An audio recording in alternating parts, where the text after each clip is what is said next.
and decided to make y'all's way across the Greenlands over to Roseport to take a boat over to the Southlands. Y'all have currently been on horseback for about a week.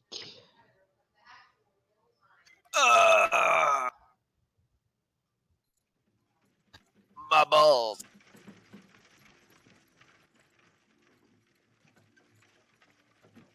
Don't ride horses too often? No, not usually.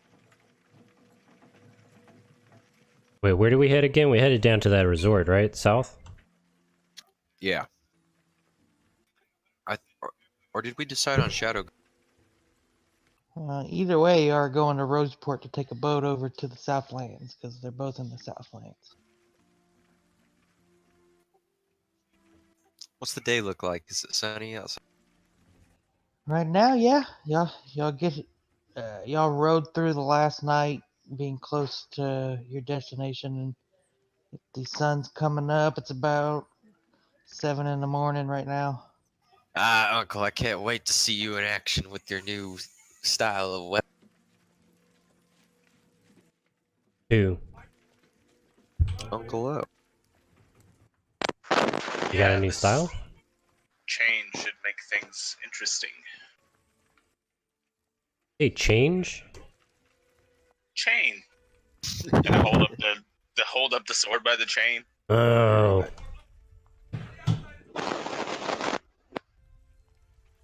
Where'd you get that? It was a gift from Lord Dorian. Oh, okay. Well, how nice of him. Yes, Lord Dorian is a very nice man.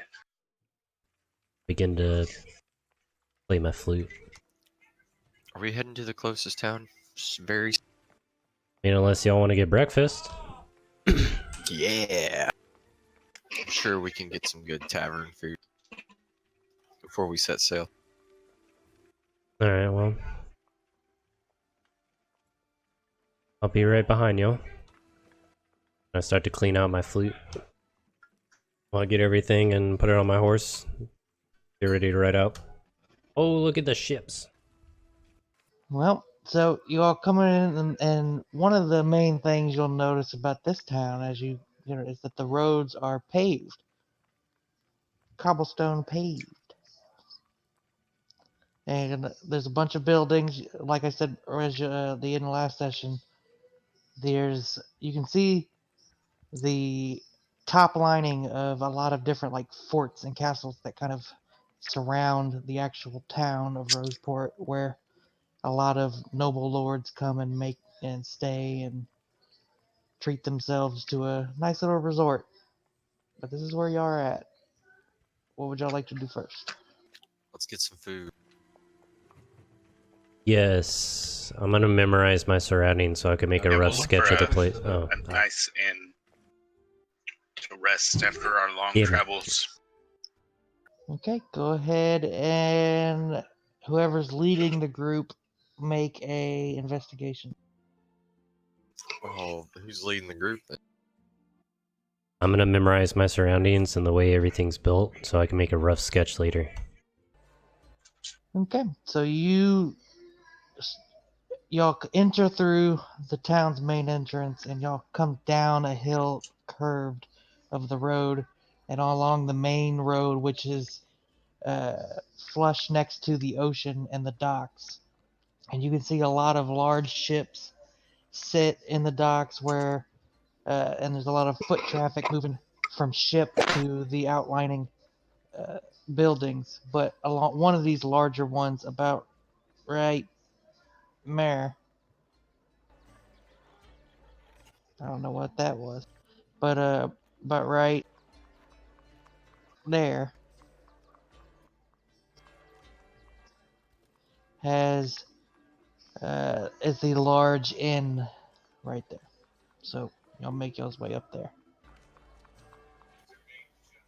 What a very lively town. You can also see there's very little street filth. There's not a lot of hobos or poor people. This is a very rich town. Let's get breakfast and then think of our next battle tactic here. Yeah, there's a bunch of hobos around this tavern? No, there is no hobos in this. Oh, no Very hobos. rich as a whole. area. Yeah, this is a Okay. very rich area. Okay, so y'all enter the tavern. I check out the place and I look for where the bartender is and go straight to him. I find us a table. Okay. Go ahead and make perception, everybody who's inside this tavern.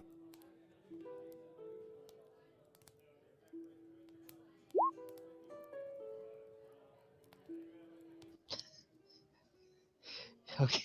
Poor Rob, just oblivious. God damn it. If only you had a advantage. Well, yeah. But even with my passive wisdom being at 17, I rolled a 1. But so yeah, Rob, you Marius, you just walk straight up towards the barkeep. What'd you say you were doing? Who, me? Yeah. I was looking for a table for us. Okay. A lot of this tavern is actually filled, but you're able to go and find a small table kind of in the center of the dining area. Orsik, you kind of notice as y'all have walked in, a lot of people are looking at y'all. Looking at us how? Like, are they Well, just curious or are they like wary or suspicious? a little of both. I mean, as you're kind of gazing over the crowd, a lot of the people here, if they're in more common clothes, you can tell they're dock workers or sailors. But most of the people here are dressed in fine, more elegant clothes. Some have top hats uh, and wearing ties. Us And coming in stuff. our armor kind of like makes us stick out. Yep. Gotcha. Have I obliviously made it to the bartender? You have the barkeep looks at you and says, he kind of, you can tell he eyes your horns. And he says, "New in town." Yes, yes, indeed. I just arrived this morning. Hmm. How long will you be staying?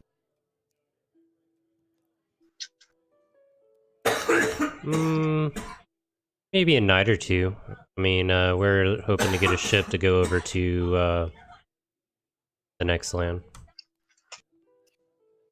Southland. I would have called him. Oh, you some South- fancy lord? No. You can think of me as a wanderer, vagabond. Oh, well, if you don't have the money for a ship, I think it's going to be hard pressed for you to find one. Well, I mean, I got some money. How much is a ride over there? Oh, it depends. Most of the ships here are cargo vessels that don't even travel in between the territories of this country. They'll go over to Neroth for goods, and the ones that do travel around this country are privately owned ships from lords that just like to go out and sail. So I'd imagine you'd have to find someone with a ship that will take you over there. That shouldn't be too hard.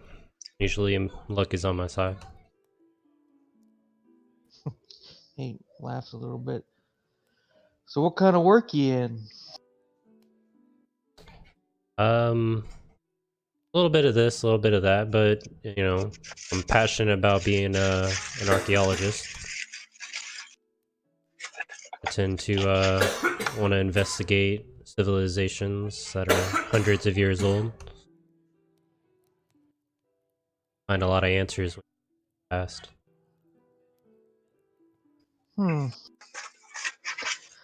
Well, I'm sure you'll find something to pass the time here in Roseport. But what can I do you for? I need some drink and some food. Got two others with me as well, so you can get us 3 drinks and 3 what exactly do you cook here? He laughs a little bit, and he reaches under the bar and he hands you a piece of paper, and it's a menu where you can eat. It's got a lot of like seafood, of course, like but the most expensive thing on there would be the lobster. Oh my, this is different.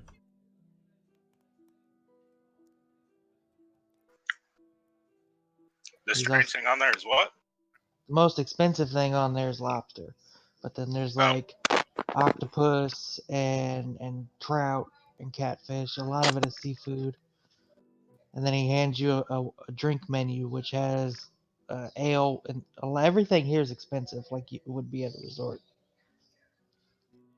They got There's all the IPAs you could they ever got drink. they got ale, they got wine, Rob's Dream Tavern.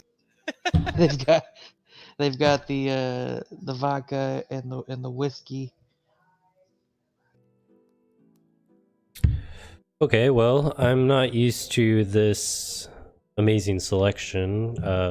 Please Well, give me a few feel free to minutes. take it back to your table and just wave one of the girls down when you're ready. Thank you very much. And Hey! what was your name, by the way? I'm Marius. It's Brutus. Pleasure to meet you. Thank you. I walk over to my table. Yeah. You walk over towards the center of the tavern where Orsik and Riven are currently sitting at a little smaller table. we've certainly drawn a lot of attention to ourselves, haven't we? Attention. What do you guys do? It seems that way. Look about you, Marius. We're the only ones here clad in armor. You stick out like a sore thumb. Oh, well, I wasn't expecting this. I could have put on my finer clothes, but I mean, what are they gonna do? Attack us? The question is it a good thing or a bad thing?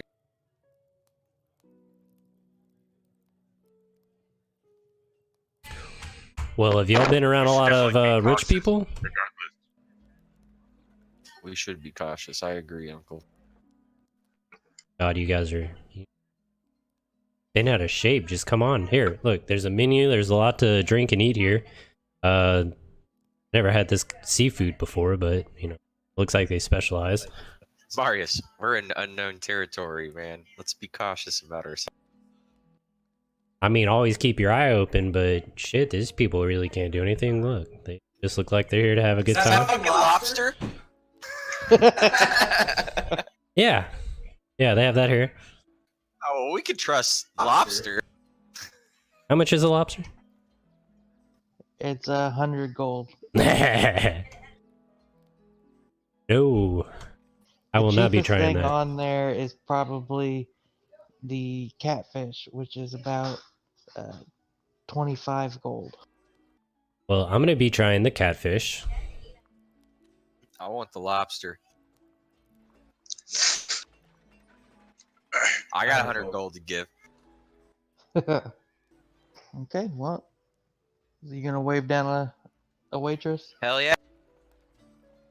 Okay, Hey, so was you that a two? Oh. stick your hand up in the air, and one of the girls walking around with a tray notices and walks over to you. And these women are dressed very provocatively. And Yeah, I'm still buying catfish. she comes up to the table. What can I do you for? My, you look gorgeous. Tell me, does the catfish here, is this really good? Everything's good. I've never had Even seafood you? before, so I'll go ahead and try the catfish. And Oh, well, if you've never had seafood before, you should really treat yourself then. I'll take the lobster. Ow! need his There's someone who catfish knows the how to lower. enjoy himself. Marius, you should get the lobster. Yeah, but I don't want to We- try anything with a shell over it. Well, if you don't like the shells, then we've got some red trout. How much is the red trout? Oh, that would be about 30 gold. maybe Oh, 30 well. gold. But you should pair it with some red wine. Ooh, okay. Pair it with what? Red wine. Yeah, 'cause that's That what I'll does be sound having. fancy. Okay, for the trout and the wine, that's about 50 in total. I'll have that as How well. many gold? 50. Okay, so she puts the tray on the table. Y'all put y'all's coin there, and she takes it with her. She says, "I'll be right back." She heads off to the back. I'll be right Oh, back myself. Actually, she turns around, Stefan, and she looks to you and says, "What? I didn't get a drink order from you, honey." I'll take an ale. Gonna spend all this money on lobster and buy I got the commoner ale. I got the funds. We're about to go to sea, man. We need to be energized and well ready for anything. Okay, so she goes in the back. So you are like a minute or two goes by, and she comes out and hands you a mug, Stefan. Mhm. And the Marius and Orsik, she hands you a glass of red wine. I accept it from her and thank her. I do the same thing. Okay, so you are just kind of sitting there waiting on your food. You think we'll see Claire again? I don't think Claire can be trusted. Why not? A woman who revives an evil vampire that we don't even know anything about. I say that's evil intentions. Yeah, that's true, but she did say she needed to talk to him. Pretty sure But we didn't it know that wasn't until ill after. intent. Yeah. I mean, it was pretty bad that, she went to go and revive him after the fact. Marius, don't fall victim to her charm. Oh, trust me. She doesn't have that much charm. I take a sip of my wine. The I waitress laugh and comes. take a drink of my. The waitress comes back and brings you y'all's food. Oh, we didn't have our food yet? No. No. Oh, I'm sorry. You're here trying to act like I have food in my mouth. Well, now you do. It is some of the best shit ever. Ever. So good. Okay. As y'all are eating, you go ahead and make perception checks again. There's my perception. Oh, look at that, a Oh nat 20. shit! I see everything. With sharp eyes, my uncle is good. Eagle eye. Orsic and Marius, you both notice where you're sitting behind Riven, a couple of tables back, more like a booth, is a gentleman in a yellow shirt with suspenders, a black top hat, and a handlebar mustache. And he has been watching y'all ever since y'all sat down. Orsic, what you notice is that on his he's sitting with a group of people that all kind of are similarly dressed and in appearance, but each of them have weird contraptions strapped to their legs. A weird contraption. Contraption. Hmm. What are you guys staring? Got some guys that are looking at it. So I turn around and look. The leader, the one in the yellow shirt, smiles as you just boldly turn around and just glare at him.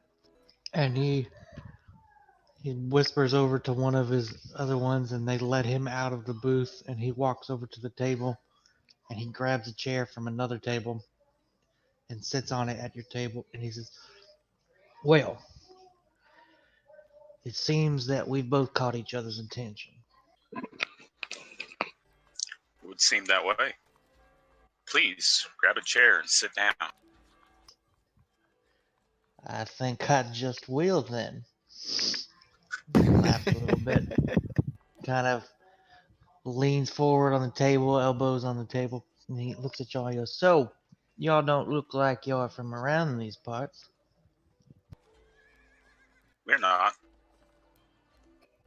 traveling. "Oh, tourists. We get many of those around here." Is this your first time to Roseport? Yes. He looks over at Marius and he says, "What are you, some kind of traveling minstrel?" You can say that. I play from time to time, certain towns. Have you ever played in Roseport? No, this would be my first time here. Oh, so it's not just the big one who's a newcomer. Nope. I am a wanderer that has been traveling around, doing a little bit of this. Well, I don't mean to be impolite, but I just had to notice that you all looked kind of out of place, and I just wanted to come over here and extend a nice warm welcome from the Roseport Tourist Association.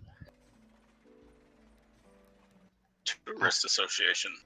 Oh yes, we're a group of people that like to make sure that everybody that comes to our humble little town fits right in and doesn't get mixed up with the wrong kind of people.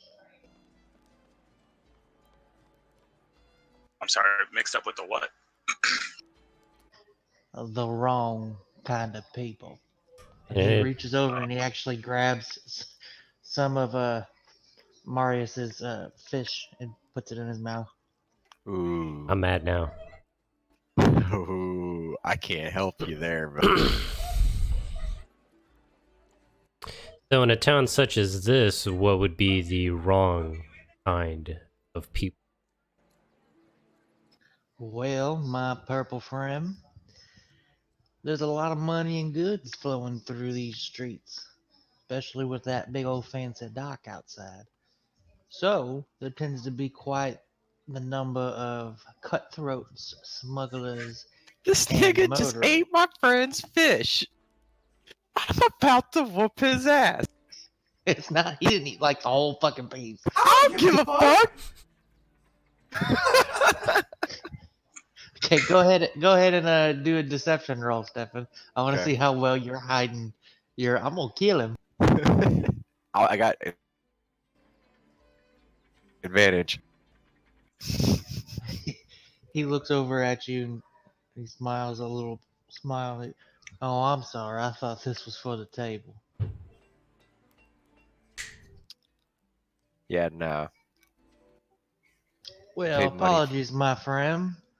Here, and he raises a finger in the air, and the same waitress brings a larger plate of filled with just about everything on the menu and plops it on y'all's table. He goes, "Here you go. Let me make it up to you." And he grabs a grape off of it. And he goes, "Do you like grapes?" Throws one in his mouth. What are Well, you really? What are you really asking for? Us? Well, I'm just trying to see the kind of people you are. See, I'm a businessman, and I can see business and money when it walks through the door wearing plate armor and carrying the weapons that you guys are. well, yeah, You we are saying very that you have a capable. task for us? I just might, if you are so inclined to make a little bit of coin. It all depends on what we're supposed to be doing. A simple little taxation collection. I have a number of businesses that I provide a service for that it's time for them to pay up their money. Unfortunately, I also have a shipment of goods coming in this evening, and my boys over there won't be able to go collect. You three look quite intimidating, so I was hoping if I cut you in for a little bit of a fee, if you would go collect these funds for me. So you want us to pay you to collect your money? Oh, no, no, no, you misunderstand. I want to pay you to go collect my money. Right. You want us to pay you to go get, for us to go get your money. Correct. I I don't think. see how this is beneficial to us. You're gonna gain quite a number of coin. How about this? How about you let us talk about it in private, and we'll get back with you. He sits there, kind of stares at you for a minute, throws another grape in his mouth. Of course, then, my friend. Well, if you just so happen to decide that you'd like to make a little bit of fucking money, come on down to the local bank. That's where I have an office, and I will be there for most of the day. He snaps his fingers, and the boys from the booth stand up, and he says, "Just ask for the man in yellow." And he smiles. "Enjoy your fish, friends." And they all walk out the door of the tavern. Well, I flag down the waitress. She comes over. Excuse me, ma'am. Who was that man? "Oh, that was Lord Beauregard. He's an influential banker here. hmm, He's said to control a good portion of the import export here in the town." it's basically a debt collector is what we're dealing. "Oh, no, entrepreneur, sir. He owns this tavern. He owns the bank. He owns a couple different other stores in the city. There's a brothel that he also seems to own. I'll have to say I work there at night."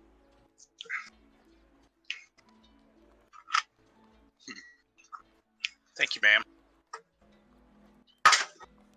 And she actually hands you a bag of coin. "This was for the meals that y'all ordered earlier. Mr. Beauregard, chose to pay for your food. Hot damn! Oh, well, mighty kind of him. And he also gave you these." And she hands you a bottle of red wine. Damn. Is that a different wine than the one that we ordered?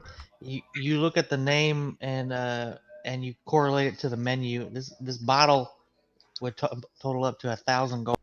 Something's fishy about that.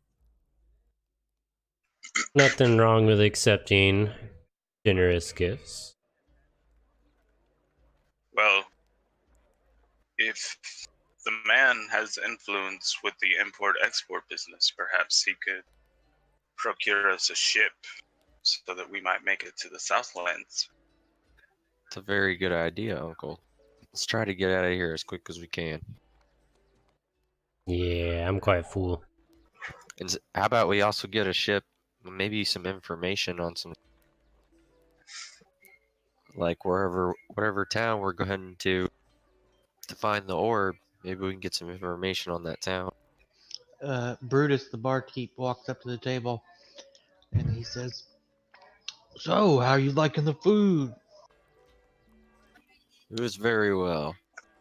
Exquisite. "It's all freshly prepared right here in the tavern. So y'all gonna be staying a while? Y'all gonna go visit the casino?" Oh God. What's a casino?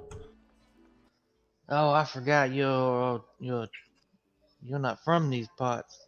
Kind of gestures to your horns again. "Well, a casino is a place where you can go and you can bet some of your coin and on games of chance. And if you're so lucky, then you may win some money. Though I will say you may also lose."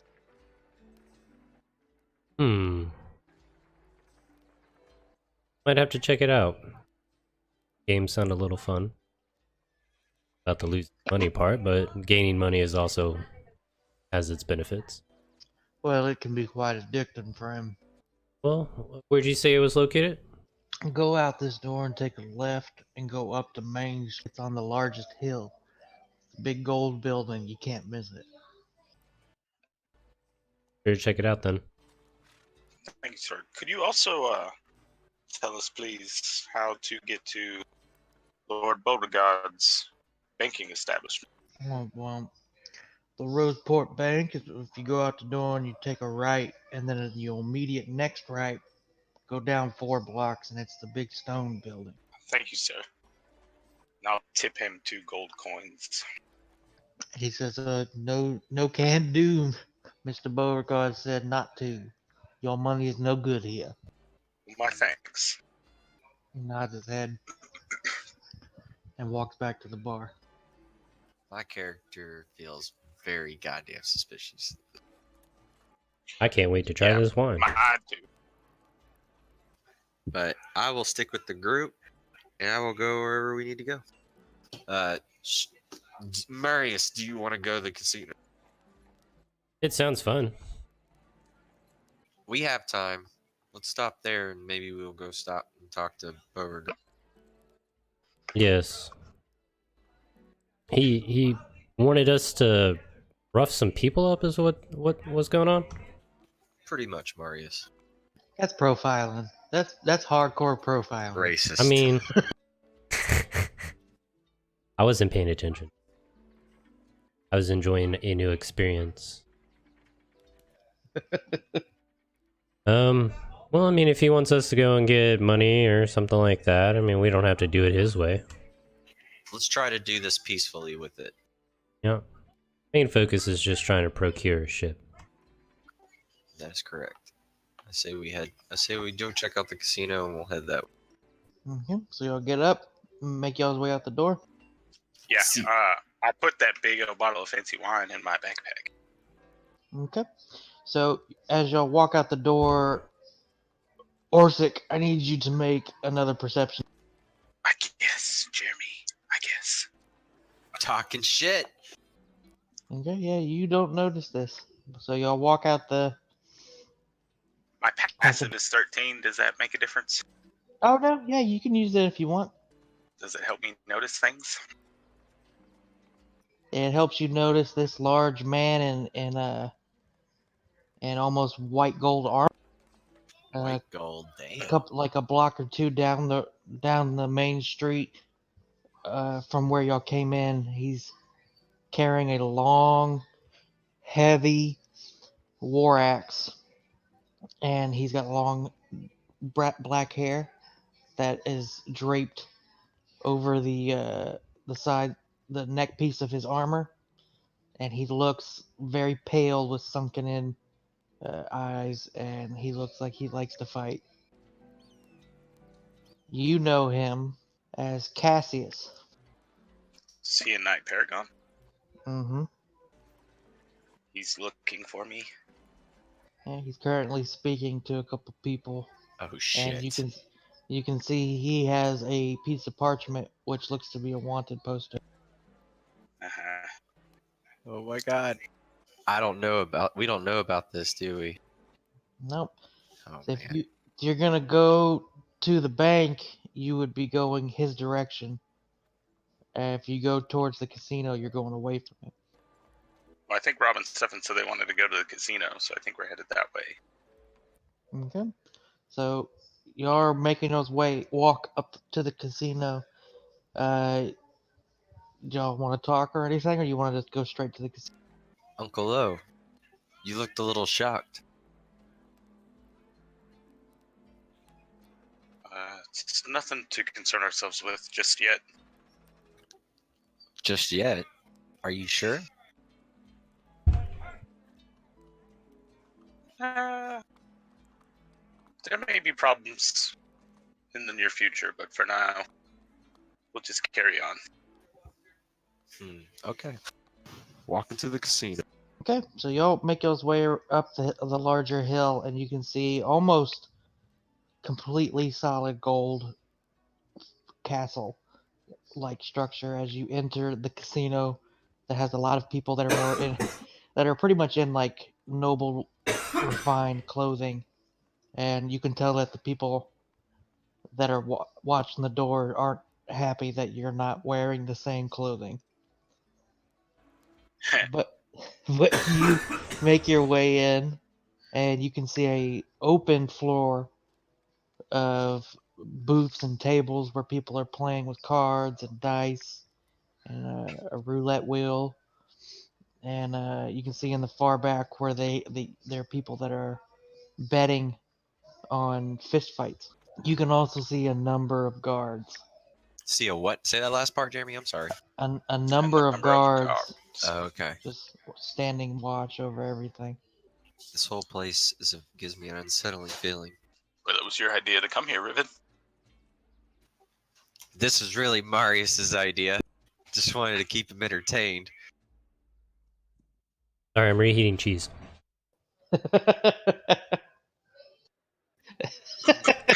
Okay, so I don't know what's going on, but I'm amazed at everything that's going on, and I don't care about the looks that people are giving me. I'm gonna walk up to a table. I'm kind of curious how this is going to play out. Any table. Okay, the first table you walk up to is a roulette table. Jeremy, I'm going to disappear into the crowd. Stealth. Yeah. I look at the person in charge. How does this game work? He looks at you and he says, well, on this here wheel, there's up to 20 spaces on it. What you can do is you can bet money on either evens or odds. If you bet right, you get double what you paid for. You bet. If you want to, you can bet on a specific number, and if you win that way, then you get quadruple what you bet. Okay. And I can bet multiple times. Oh, one bet per person per roll. Okay, well, I'm gonna bet odd number 9. You just want to bet odd, or you want to bet a specific number? Let's just do odds. 2 gold. Okay, so you'll just bet an odd. Yep. I'm not betting. Yeah, I'm not either. Oh, you're in the crowd, Stefan. I'm watching my family. How much are you betting? 2 gold. Okay, so you put your 2 gold down on the section of the table that says odd, and a couple other people place some bets. No bet, no more bets. He takes a little ball and he spins the roulette wheel and throws the ball on it, and as it stops, it lands on 2. And he shouts out the number 2. Evens win. 2 gets quadruple. And he rakes in your money. Oh. New round, new round. Anyone else want to put a place a bet? This is the time to do it. 2 gold on odd. Anyone else? Okay. Yeah. So he goes 7. 7 wins quadruple. Odds win double. He hands you your 2 gold plus 2 more. Alright, back to when I started. Let's do 3 golds on even. 3 gold on even. Anyone else? And you can see the other people that are at the table are betting in the hundreds, and they're kind of looking at you. Like, what the fuck is this guy here? I think testing the waters. you can tell that the lowest bet is like 80 gold right now. Yeah, I want these people to think I'm from the boonies, and that I'm just having the most amazing time of my life. Oh, look at that. 16 evens win. He hands you your 3 plus 3 more. Aha, look at that. 3 gold. Woo, and I'm super excited. I'm like, all right, I'm going to go try another one. I have to walk away. Okay, the guy looks up at you, Orsik. He goes, "How about you, sir?" I'm not really a betting man. Came to a weird establishment then. New bets, new bets. As Marius walks off. Stefan, what are you doing? I'm kind of checking out the place. Seeing like nothing's wrong. Kind of watching Uncle O here. You can tell that the guards are, a lot of them are dressed similar to Beauregard and his group. You see that Marius was really happy that he pretty much just won 3 gold the entire time he played, and has now moved to a different table. So the guards look just like him. So he owns the casino. Didn't he say that? No. Didn't say that. Okay. The barmaid did. Oh, that's right. Rob, the next table you go to has cards. The person has just gotten up, and it's a one player game. And Awesome. the dealer says, "You knew you played before. Or do you need a refresher?" I would like a refresher, please. Okay, I'm going to deal you 3 cards. I'm going to deal me 3 cards face down. You're going to add up each of the cards. If you would like, you can bet then on if you think your total is going to beat my total. If you would like, again, you could bet a little bit more and switch out one of those cards with a new card. But you can only do that once around. If your number beats my number, you win double what you bet. This one's a little harder. Alright. So I can wait for you to give me my 3 cards and then I bet?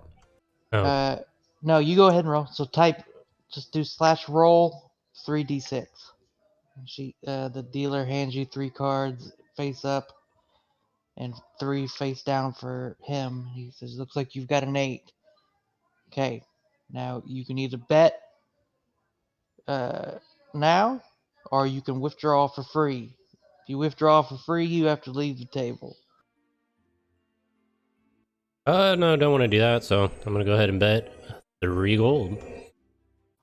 Okay, so you're betting 3 gold that your 8 is higher than whatever I have. Would you Yes. like to bet another 3 gold to switch one of your cards? Yes. Which one? The one. Go ahead. He puts the gold out there and tosses you another card. Go ahead and roll a 1d6. Okay, That's a you got a 10. 10. Would you like to bet again that you are going to beat my number? No, I'm good. Okay. He flips his cards. This is what he got. That did not come out like I copied it. Damn it. You beat me, though. He rakes in your coin. Would you like to play another hand? No, I'm good. I don't like this game. Okay. Have a good day. You too. A lot of the games are very similar to the other two. The only other thing you haven't really done, Marius, is bet on the fighter. Okay. Well, I'm gonna go do that. Then we can call it. Okay. Orsik, you still sticking with him, or you want to do something? What? You sticking with Marius, or you gonna go do something on your own? I'm gonna just follow Marius around, learn the games, He's watch him walking. lose his money. As you walk around, he kind of sees that you can tell that a lot of the games are very similar to there's really only 2 games here. There's just little slight changes to kind of make things look a little different. But he makes his way over towards the back where they are taking bets on the 2 fighters. One is a large half orc who's about 6 foot tall and looks very muscular. The other is a dwarf about 5 foot tall who is also very stout and muscular. I want to stand and watch the fight. Mhm. The bookie is walking around the group. Who's placing bets? Taking bets right now. Who wants to go after Grog, the killer orc, or Doof, the stout dwarf? I'll bet on Grog. How much? 10 gold. I'm sorry, sir. I thought you already knew what was going on. The minimum bet is 100 gold. Well, then 100 gold it is. Okay. Anyone else? He looks over at you, or I'll just shake my head. he scoffs a little. He starts collecting a coin from everybody, then giving everybody a receipt based on who they bet for, so that way he knows who to pay. And let me see. I'm screaming on the inside. You're a lucky bastard. As they're fighting, they get into a grapple, and surprisingly, the dwarf starts to take the orc down to the ground, and he puts him into a submission-like move. but the orc is able to stand back up, and he lifts the dwarf up with one of his arms and slams him on the wooden ground or on the stone ground, and the dwarf is unconscious. You have just won. And the guy comes back and hands you your 100 plus the 100 you won. Yeah. Riven, what are you doing? I'm actually checking out the fights right now. And the guy gets some of his guys to take the dwarf away, and he says, "Well, this is the time of the day where I ask if anyone wishes to step in and go after as a fighter. If you fight, you have to pay an entry fee. Drew, what you paid." I'll fight. Awesome, the man. You're gonna have to take off that armor though. How do I calculate my natural AC? It's 10 plus your dex mod. No, I don't want to fight. Oh, you sure? I mean, you seemed very confident a second ago. Yeah, that means my AC would be 9. Ooh, wait, what's going on? He's asking for people to fight. I'm just gonna pretend like I didn't say anything. You're gonna skulk Wait, away.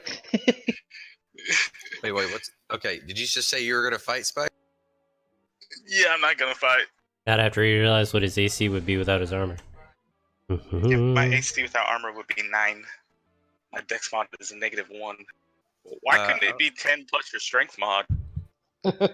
A heavy set human male raises his hand, and he goes back, pays his coin, and they're getting ready for the fight. The bookie says the fight will start in about 20 minutes. Enjoy the refreshments and try some of the other tables in the meantime. Okay. Riven, you get a tap on your shoulder. Okay. You turn around and see the face of Alistair standing next to you. Holy shit.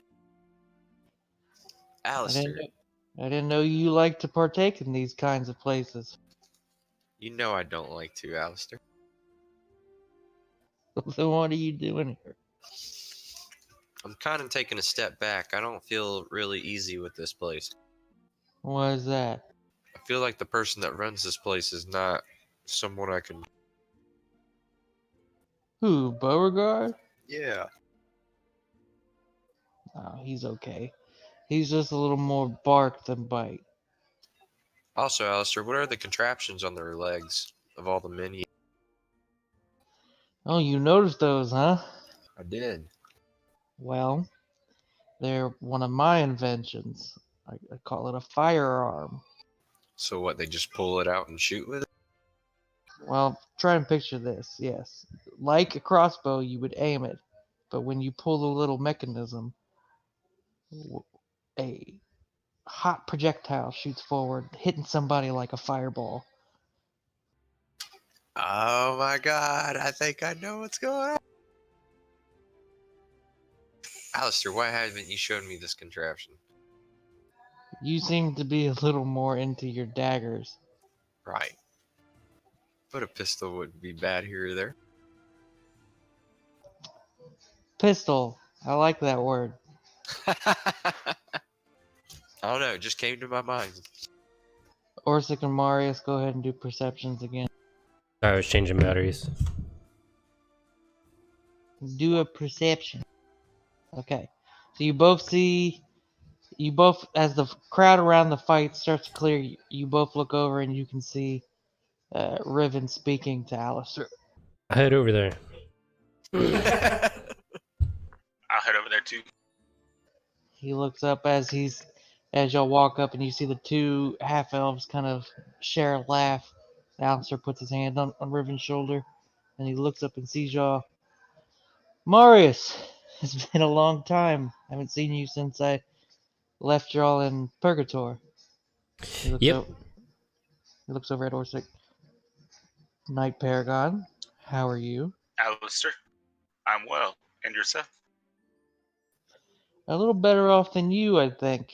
You're a wanted man nowadays. What is this? Oh, did I speak out of turn? Now, I'm I've pretty sure I told them that I was a wanted man whenever we met. Oh yeah, you did. Never mind. I'm sorry. I take that back. I found Yeah, out I found thought that out the first time I met him. well, welcome to the club. Those knight paragons that you used to be so formally attached to used to be chasing me around the country for what feels like ever. I recall that. Thanks again for not turning me in, old buddy. He kind of gives you a punch on the shoulder. Just nod my head to it. So what are y'all doing in here? In Roseport? Marius was really interested into this place. I won some money. Oh yeah? Yep. Didn't do so well at the tables, but the fights, it was a good fight. Should get bare minimum as far as returning money, but you know. Well, let me tell you this, and he kind of leans in. The tables are rigged. You're more often gonna lose. That's why they only have like a few fights every 20, 30 minutes. Yeah, I knew it. I could see if you bet at the right time, it would be beneficial, but you would have to lose a lot of money. I definitely don't like the card game. And he says, have y'all eaten already? We We have. can go back into my suite here. Oh. Well, I'm sure Marius could eat again. Yes. What about you, like Paragon? I'm still full from our breakfast, but I will gladly join you in your room. Follow me. And he goes through one of the doors. The guard steps out away, and he gestures that y'all are allowed to come with him. Y'all go up a spiraling staircase and enter a large suite-like room. It's just one big open room with a lot of pillows and couches, and there's a long wooden table with food and ale and wine. And he sits down after grabbing a, a turkey leg and sits down on a couch, and he says, "So, do y'all have any more wonderful stories that you'd like to tell me about, or should we just get down to business?" I say we get down to business. Okay then. And he takes a bite of his turkey leg and then kind of throws it over his shoulder. So, I've given y'all a year. Where's my orbs? We're on our way now to get one of them. Which one? Which one, Uncle O, did we decide on? Yeah, we're headed for the Arcana. Y'all have a plan on how you're gonna get to the top floor? Well, Lord Dorian put in a word for us. We have access through the Arcana. yeah, after we helped him back in his town. Well, we got that grants y'all access to the first, maybe second floor at best. The tower is a 30-story building. How are y'all gonna get to the rest of the? Well, we should scout the. Excuse me. We should scout the area, see what's going on. There might be another way in. Well, like I don't want to seem like very pushy, but I really need those orbs soon. I mean, I've helped y'all a bunch. Lightning storms, took you, points to your ribbon, across the ocean. We had some fun times, didn't we? What's going on here, Alistair? I've got a certain timeline, and I'm coming up on a deadline, and I really need those orbs. That's what we're doing. You need to give us some more time. Nope, no problem. No problem, Grace. I trust you. So, how long are y'all staying in Roseport before y'all find a boat? We're actually trying to leave now, but we were actually going to go help him maybe retrieve. You're gonna help Beauregard. We were thinking about it. Well, it's a quick way to make some good coin. Well, we figured if we helped him out, he could help us out with a trip over. I mean, it doesn't hurt to ask, I guess. He puts his hand up to his ear, and y'all can see he's kind of whispering something. And he puts his hand down, looks to y'all, and he goes, "Well, it looks like my stay in the city of sin is officially at an end. Some of your buddies," points to you, Orsik, "are currently in the town, so I think I need to make myself scarce." Yes, I've noticed them. Well, They're Lord here? Lord Paragon, or Knight Paragon Cassius is in the city. Yes, Ribbon. uh, We should find a way out of here now. well,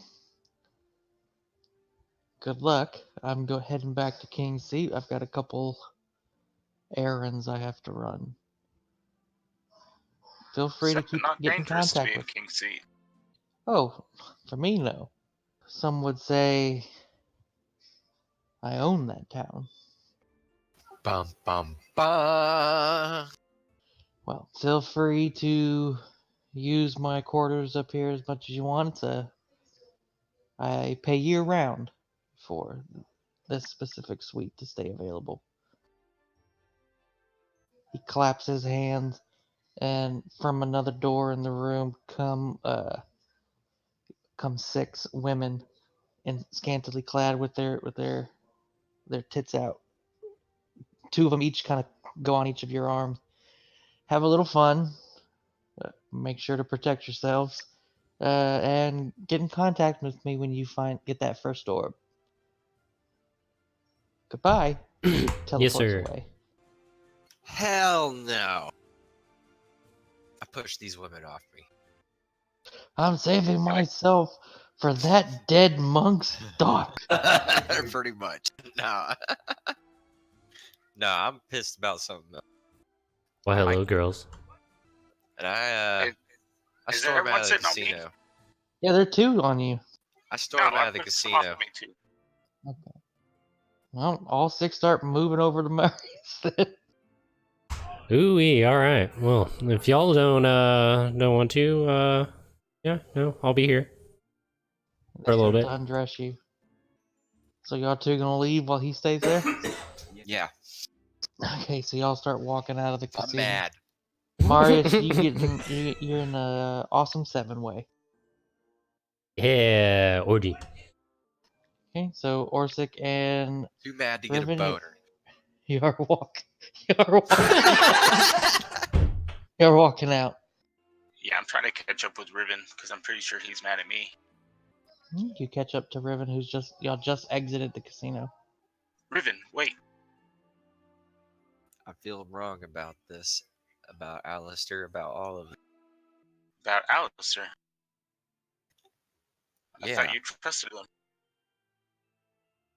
he was not the same Alistair I knew in that room. And what about you, Yeah. Uncle? With the order, or with the church or whatever, chasing. Why didn't you tell me? I didn't want you to worry. Well, we have a big shit plate on our hands in the middle of this town. And we're kind of trapped right now. I say we go talk to Beauregard, see if we can't get a ship going. I think that's a good plan. And another thing, I don't think we should give Alistair these orbs. But we What should. orbs? You hear an elderly voice Oh, from shit. standing along leaning on a wall as y'all pass the walls of the casino. What orbs are you talking about? What Mind business you, is it? yours, old man. Orsik, you look at him and you can see the face of the man who taught you how to fight. This is Knight Paragon Brian. Oh, shit. Is Come this now. is this like an ex knight, or is he still a knight? He's still a knight. He's the head trainer for the Do I clerics know? and paladins.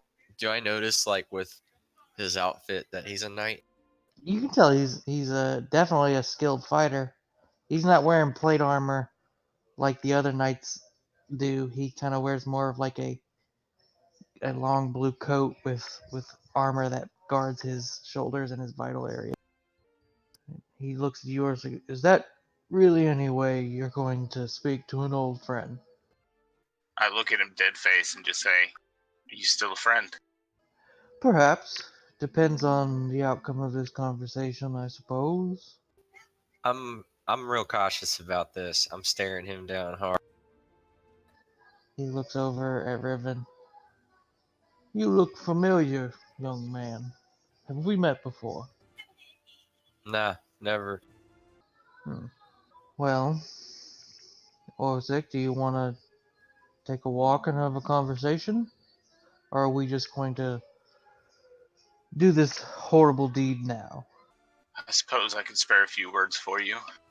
Because you can bring your friend if you would like, but let's quickly make haste this direction so that way the others don't find us. Alright, I'll just follow him wherever he's going. He starts to go off into the forest. I'm walking behind Uncle Lou. You'll go a couple yards into the forest where the brush starts to get really thick, and he finds a clearing. And he takes his sword off of his back and just stabs it into the dirt. And he starts to unbuckle a little bit of his jacket, and he sits down. Wearing this stuff is starting to get a little tiresome in my old age. Guess I have a seat as well. Yeah, I'll do the same thing. I'm not undressing, but I'll Me lay my neither. sword across my lap and sit down. He looks at your blade and he says, "My word, is that a holy avenger?" Indeed. He sticks his hand out. May I see it? I've never actually seen one in person. I give it to him hesitantly. He takes it and he looks at the keen edge and the exquisite design of it. He says, "This blade just radiates godly energy. You can feel it from a mile away almost." He hands it back to you. Well, my Paragon, you have something to say, I suppose? I really just want to know why you killed Wesley. I mean, he was a year or two older than you, but y'all came up in the same class together. I didn't want to kill Wesley, Brian, but he forced my hand. How so? It was the only way that I could enter the archives. And what, for heaven's sake, did you need to enter the archives for? The Knight Commander, he made me suspicious of him and some of the tasks that he gave me and the words that he said. And so I felt that the only way for me to know who and what exactly it was that I was serving was for me to get into the archives. I Well, tried to reason with Wesley. I did. But he refused to cooperate with me in any fashion. And he became agitated, and a fight ensued. And I kind of hang my head. he reaches into his bag and starts to grab something. I let him. He pulls out a wooden pipe and starts to pack it with tobacco. Lights it and takes a puff off of it. Well, Uther is many things. A good man may not be one of them, it seems. But who of us, in the light of the six, could actually be worthy of the title good man? I look at him dead in the face and I say, "You don't know. What? I have heavy news, Brian. Do you have cancer? Worse. I don't know what could be worse than Do you want to cancer. know what I found in the archives? Sure. The six don't exist. They were a fable created by powerful men to help control the population and help them gain power more easily. He takes another puff off of his pipe and exhales the smoke, and he hands you gestures towards handing you the pipe, and he says, "Well, I thought as much. Orsik, what was one of the first rules of fighting that I taught you?" Know your enemy? True, but the one I was looking for was the most unexpected maneuver is usually the one that happens. Of course. But look at it from this point of view. Whether the gods are real or not doesn't matter. Do you really think that something as wonderful as the six have been described would even care about your existence or mine? What matters is that we, mortals, use the myth of the six to encourage and inspire good in the hearts of everyone that fills these lands. If you ask me, it doesn't even matter if they're real or not. It matters to me, Brian, because the number of innocents that the king and the church have slaughtered in the name of the six, claiming it was divine will and divine justice, that those atrocities are overshadowing the few goods that are done in the name of the That's six. why it's all the more important that people like you are out there, Orsik, making the world a better place. And you know our doctrines. You're a knight paragon. If you felt that Uther was sending you on a crusade that you deemed evil by nature, you were more than within your rights to challenge him. I wouldn't recommend it. He laughs a little bit. But it's not like you would have been beheaded.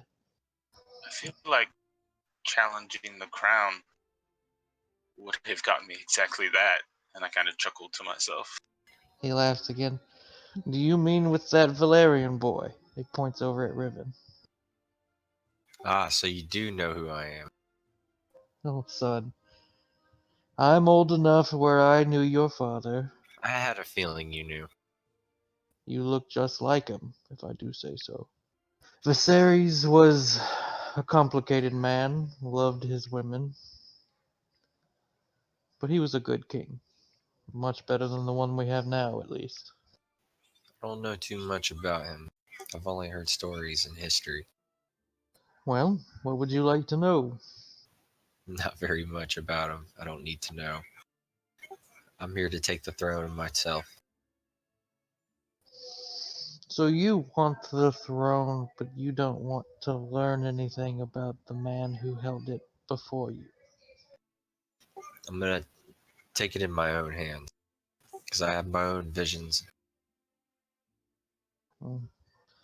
So did Lord Dalton before he became king. He stands up and he kind of stretches a little bit, cleaning out his pipe. Many men have their own dreams, their own aspirations, their own visions. What makes yours any different than theirs? Mine, for once, will be an honorable one. Okay. What is this dream then? I would like to know as well, Ruben. What would you do differently than your father and Lord Dalton? With all the friends I've gathered, I'll unite everyone. Dorian and I will make sure this area stays more safe. The Giants will reunite with. If you're talking about peace and security, this country is in a state of security that it's never known before. Dalton has dropped a second mana bomb. Do you think any other country would ever dare raise their arms towards us? You want to unify people, but how would you do it? And why? because there doesn't need to be any more killing. Just like Uncle O's dealing with his problem with the church, slaughtering innocent people. This isn't right, and killing my own brethren as well. Many of your own brethren, dear little Valerian boy, used to ride on the backs of dragons and burn cities. That is the thing that I'm very going to change. Orsik, you trust your little nephew here? I feel he still needs some guidance yet, but I know his heart is pure and that he will be a good king. He redoes his jacket and he goes over to his sword and puts his hand on the hilt of it and pulls it out, and he's just kind of standing there with it. He I doesn't look stand up. back at you. I He stand doesn't up look too. back. Okay. Are y'all readying your weapons? No, but I'm holding mine. I'm not drawing it, but I'm like, Yeah, I'm grabbing my weapon, like just grabbing one of my daggers just in case, like holding it on my I'm sheath. casually resting my hand on the hilt, but also being prepared to draw it. He, without looking back at you, he says, I remember when you were just a boy, scared, given up by your family to the church for some security in the bloodline of Viserys. I remember when you took your first oaths into the church, and when you told me you wanted to learn the ways of war. I see you, Orsik. I see you as a son that I never could have. And he puts the sword on his back. Uther is in town, along with Cassius and Teresa, and a whole battalion of paragons. If you're going to leave town, you should soon. That is the plan. He looks at both of you and he says, I wish you all the best luck. I wish the Six to guide and protect you both. And he nods his head at you. Thank you, Brian.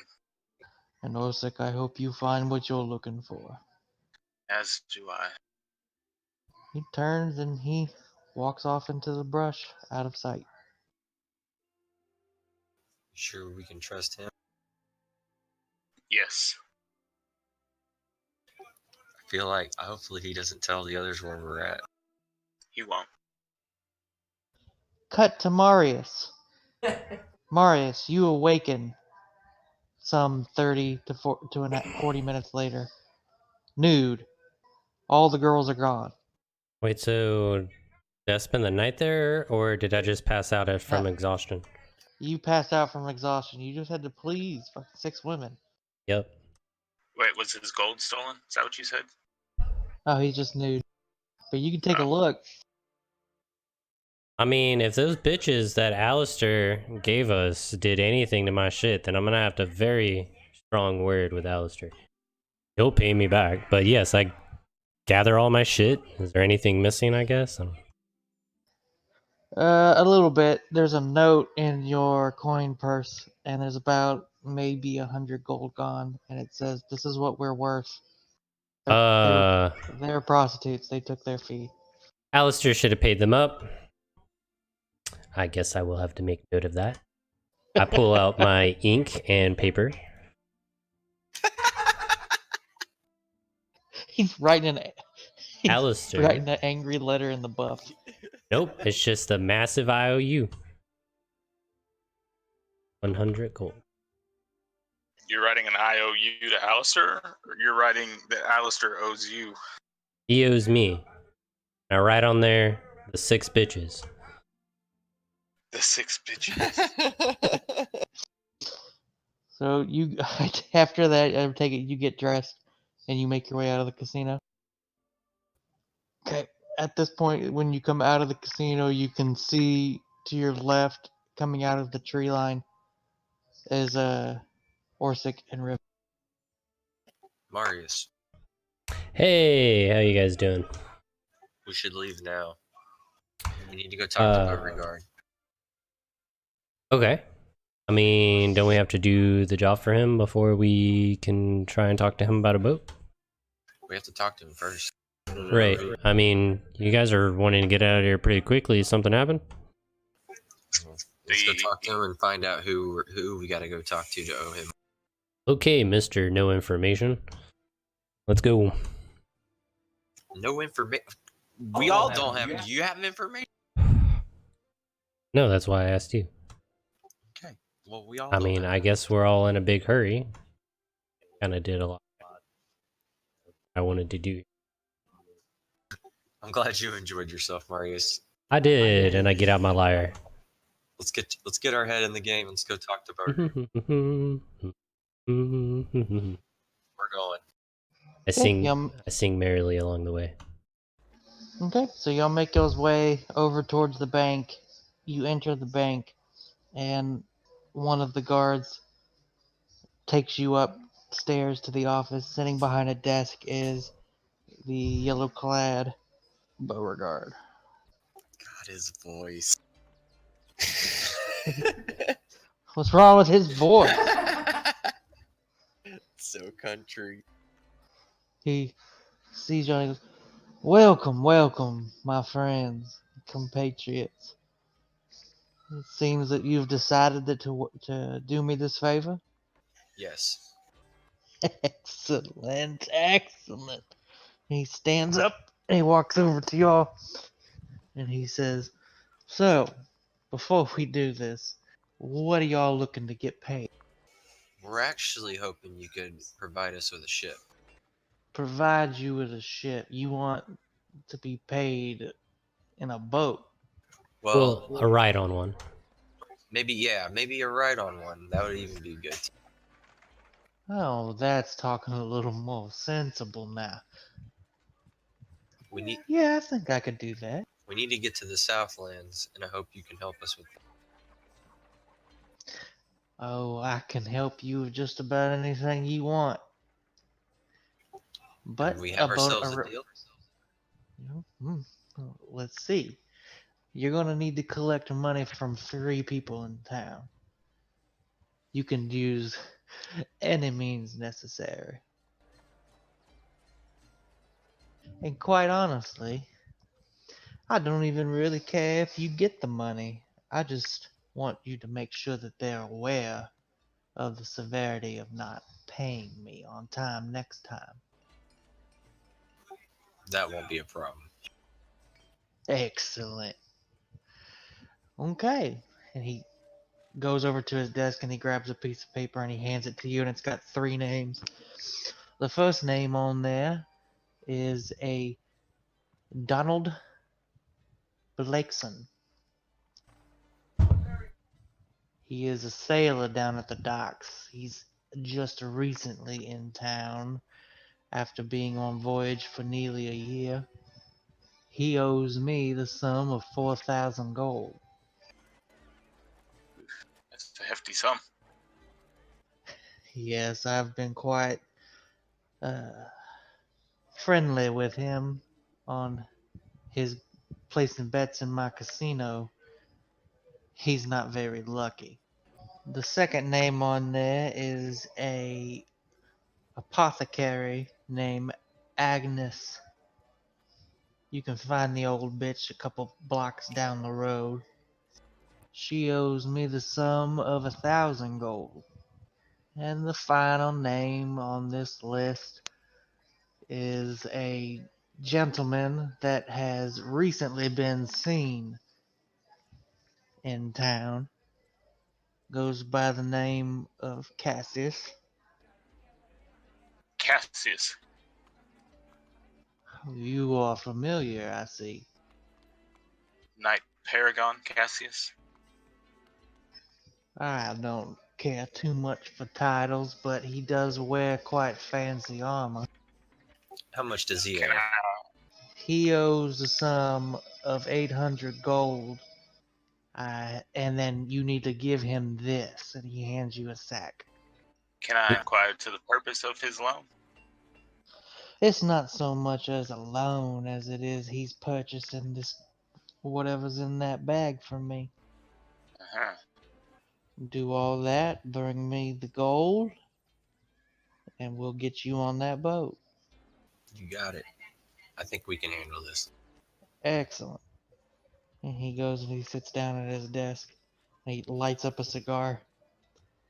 Well, gentlemen, I'll see you momentarily. I nod and then I start walking. Who took the bag that he handed you? Oh, shit. I already walked out. I guess I did, since Okay. I knew who he's talking about. The bag is more like a baggie. It's about the size of your hand. Can I look in it? You can, yeah. I would like to. Actually, I'm gonna stand by the door before we walk. You look in it and you can see it's a big sack of white powder. Cocaine. Cocaine! Drugs. Well, not Paragon got him a drug problem. I see. So are we gonna take care of these one by one or split up? Well, before we walk, are you sure you want to face Cassius? Marius and I could face him. Who's Cassius? Night Not Paragon. Paragon, Cassius. He's a holy warrior for the church. Old buddy of Six. yours? Battle brother. Oh, well then, I mean, why is it gonna be hard to get the money from him?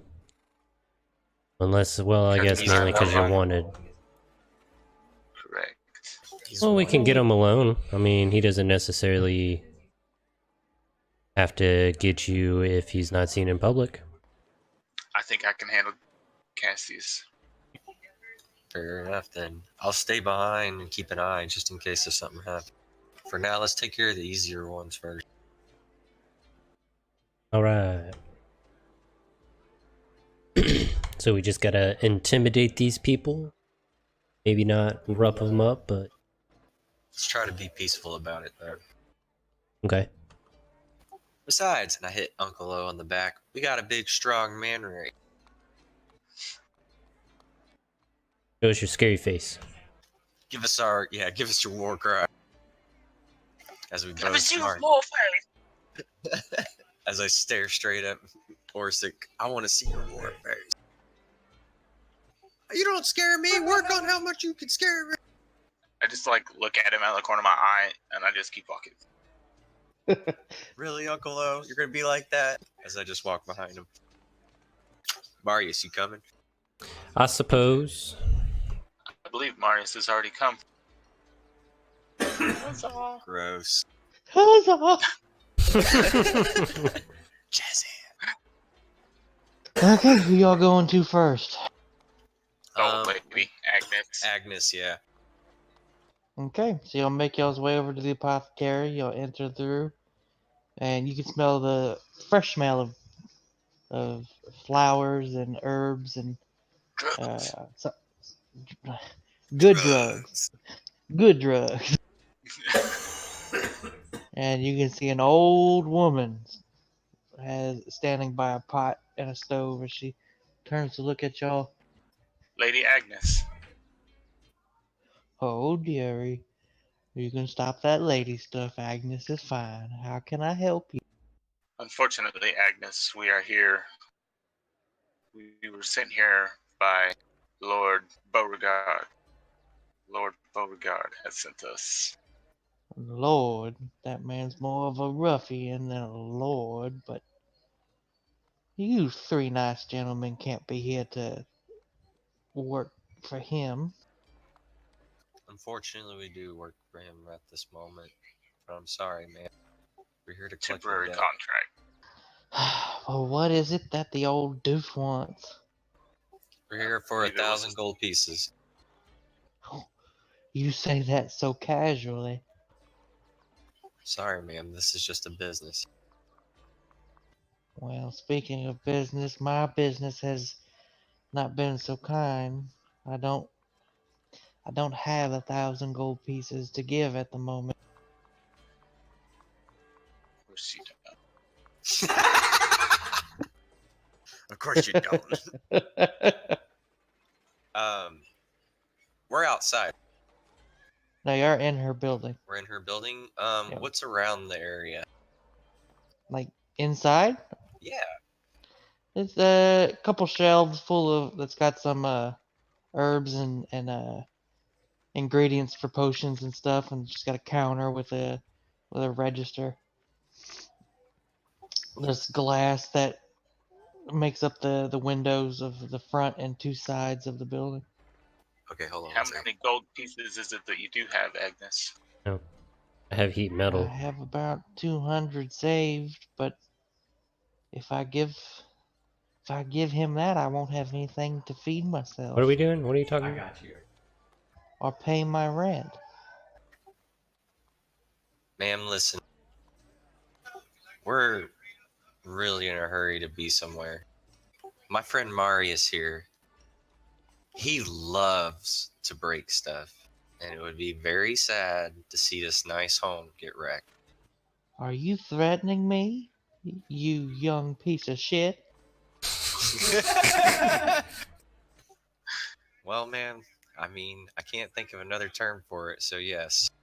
Do an intimidation roll. Got it.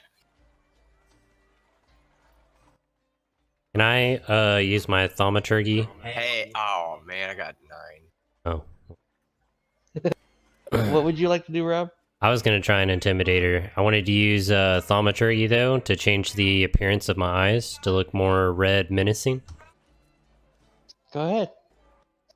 She looks at you, but you're going to have to do better than that, boys. I've been around a while. I've seen your tricks. I don't have the money. Now, either you're going to tear up my shop or you're going to walk out of here with your tails between your legs. She grabs a broom. Marius? I'm betting on the second Pulling a one. Julian and Ricky, bro. Marius, do your thing. What do you want me to Do you have do? something of value? Perhaps that you it- could trade. I have ass whoopings that I'm ready to hand out. Marius, do your thing. She just Um, threatened us. okay, I guess I go invisible. What? She picks up the broom. She picks up the broom like a weapon. Where'd you go, you purple piece of shit? I Not killing this old I can't lady, really guys. talk while I'm invisible, or can I? Start breaking shit. I start running around, and I guess. Well, no, I'm gonna go behind the counter where she has her money and shit. Is that where she has her money? I mean, you can check. Yeah, let me go behind the counter. Guys, I am not the sorcerer that I used to be. I'm a bard. I can't blow shit up, and I can't just destroy shit. You all have weapons. I'm not assaulting this old lady. Okay, go ahead and make an investigation check, Rob. Hold on 1 second. Rob dropped something. His balls. If this was Dorian, yes, we'd be like, all right, fireball. Scorching Ray, you have insurance, hopefully. Okay. You have insurance, hopefully. What am I? Investigation? Yep.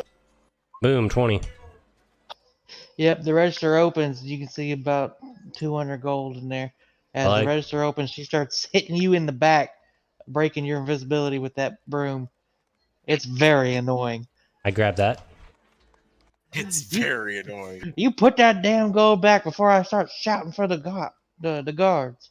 I'm sorry, but you currently owe money to somebody that you made a contract with, so go ahead and come, guards. You show me something in paper, you fucking devil. In paper. Guards!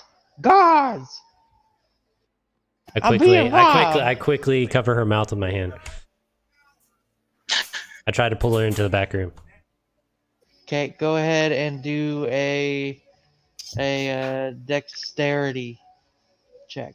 Real quick. Just a base dexterity check. Yep. Woohoo! Okay, you were able. You pull her into the back room, which is a closet. She's Okay. struggling, but she's an old lady. She's weak. Yeah. Hey, look, I'm sorry I have to do this to you. I grab out some rope. Just kind of like tie her up a little bit.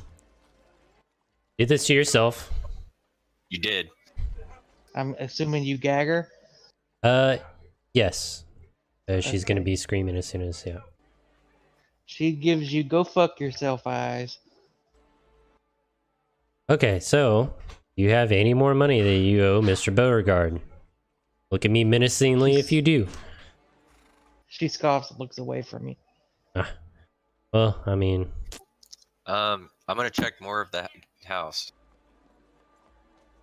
Yeah, okay, so you go up to the upstairs where her loft is, and you find a necklace, a golden necklace. I'll grab that necklace. You could have told us you had this necklace, ma'am. Fucking You're talking to a former thief. hurry up and do your thing. You got it. I'll keep to looking a dead around. motherfucker, dead motherfucker. 200 gold, a necklace. You Can I investigation check it? check. Got. There ain't nothing else worth of really any value. Well, this is all we can grab, so let's get out of here and leave her this. Like, You want to leave her tied up? take the gag out. No, actually, don't take the gag out. Listen, we don't need to draw attention. I think we should leave her here like this. So she could die.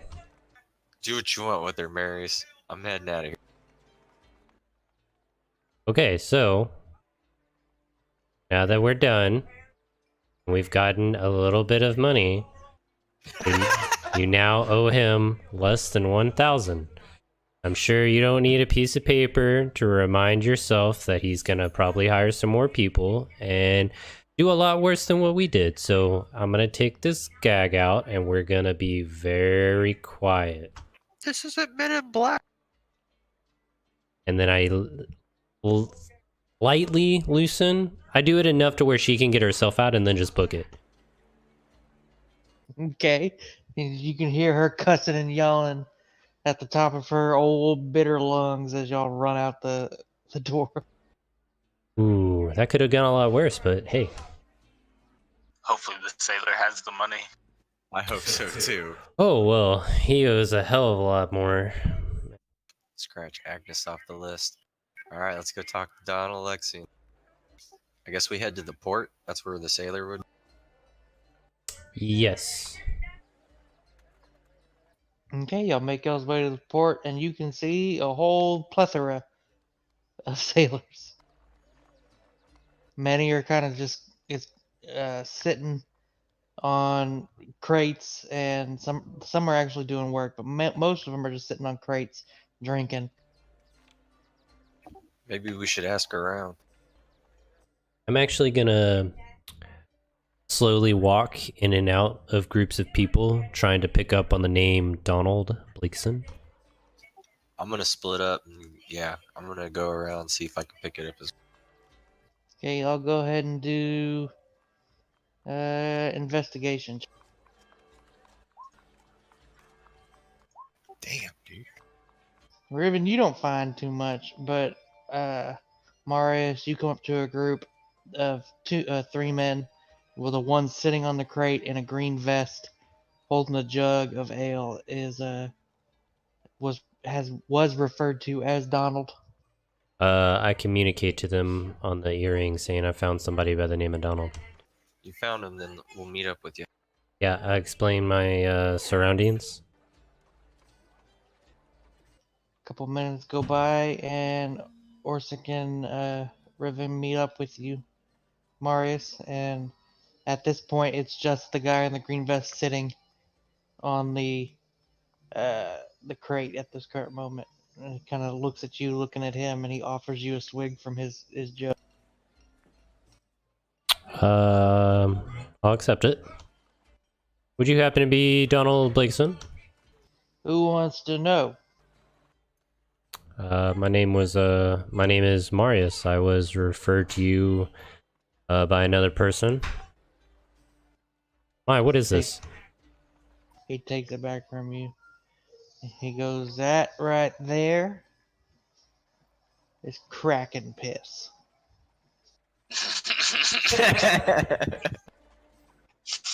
What a very delightful name. Why? What is It's really. what is it made He of? laughs. It's a type of whiskey I've been fermenting on the boat. I've just decided to name it Kraken Piss. I'm gonna take it worldwide, make tons of money. Are we like what are we? Are we? Is he sitting around like a table? He's on a crate Okay. on the docks. Hmm. I walk up next to Donald. I put my arm around Donald. I go, "Hey, Donald. Hey, stranger. So, Kraken piss. Oh shit, don't be hearing what I'm saying. That name's trademarked. Nah, no. Keep your random drink. I don't give. Listen, Donald. You seem like a good guy, Yeah? but and I think you're a good guy, and I hope you think I'm a good guy because I like, Yeah. and I think you are gonna go pretty far in the Kraken piss. And I'm not taking your name. Don't worry, trademark and all. Oh yeah, you want to invest some money? Is that what you're leading about? You see, I could, but I'm not here for that. I'm here for something else, Donald. Hey man, the brothel's down the street. I got you. No, Oh, Donald. I'm already covered in that department. Does a name Beauregard? Oh, come on. I know, Donald. But listen, man, you gotta pay up. You can't just be going in debt like this. He sighs and he reaches into his vest and he pulls out a sack and he hands it to you. Is this all 4,000? I don't know, take the time to count it. I toss it to Mario. You want me to count it? You are Orsik. Fine. I count the gold. Perception check. Really look at that gold. You I got count. a passive of 17. Yeah, you count about maybe 1,000 gold there. Donald. Donald. I thought we were having a connection, man. Well, you thought wrong, motherfucker. I feel you. But listen, I like you, but I don't think my big man uncle here doesn't. He looks I'm over at cross you. my arms intimidatingly and like make myself look real big. And you want to know something, Donald? As I just get close to his ear and like put my hand on his shoulder, I go, "You know what, Donald? He used to be a knight too. He's a He pretty deadly motherfucker." Orsik, do an intimidation check as Donald's gonna roll an intelligence check to see if he recognizes your face from the more recent wanted posters. Now that you say that. I put my hand around his neck. We're intimidating him just fine.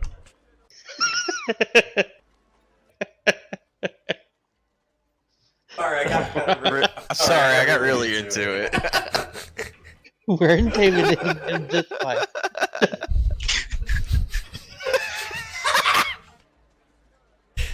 he,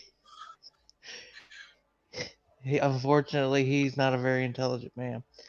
And he goes, Okay, well, I got some more coins saved on the boat. If you just let me go grab it, and there's no need to get physical here."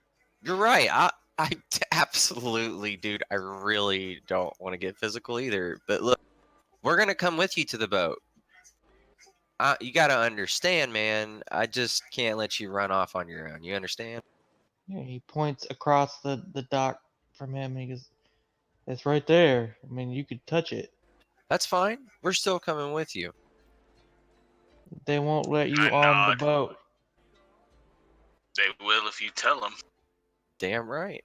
Man, look at me. Do I look like I have any authority?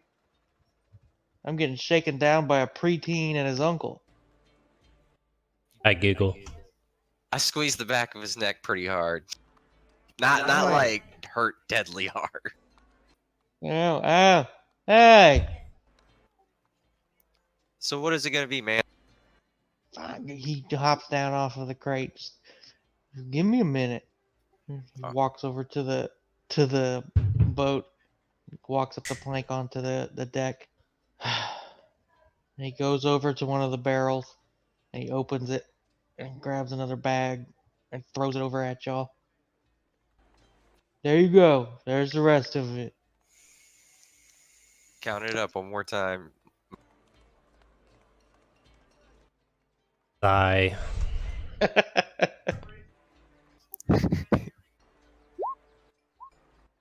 Nat 20. Yeah, buddy. Based on the weight of the 1,000-packer, you can tell that this has the rest of the coin in it.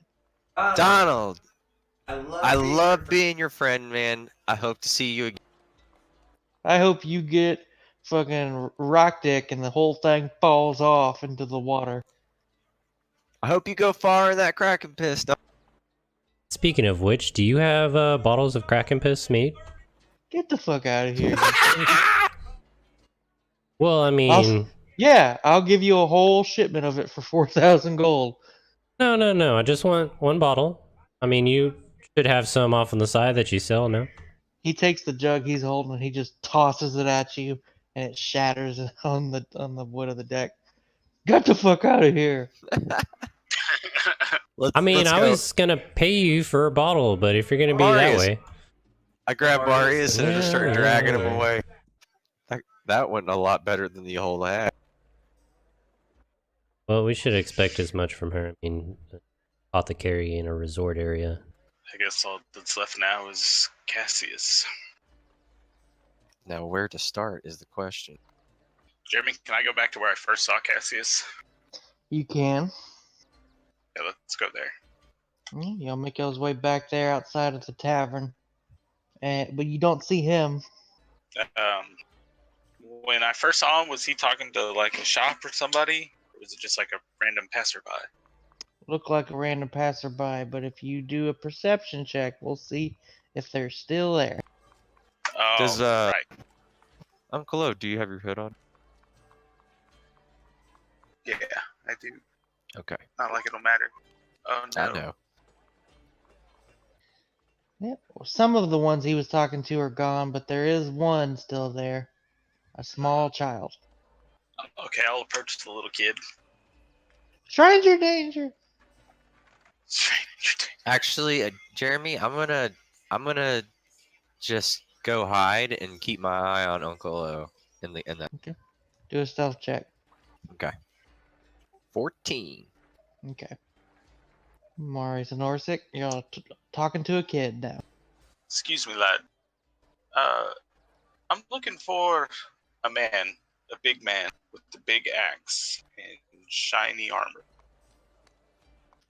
Oh, yeah, I You seen saw him? him earlier. He's talking to my ma and pa. I pull out a gold coin. Can you tell me which way he went? Not for one gold coin. Come on, man. What are you doing? What? A knight and a child fighting. I love this. You make that 5 gold coins, and yeah, I'll tell you. How about you tell me now and I'll decide whether or not the information is worth 5 gold coins. If you want the information, then it's worth 5 gold coins.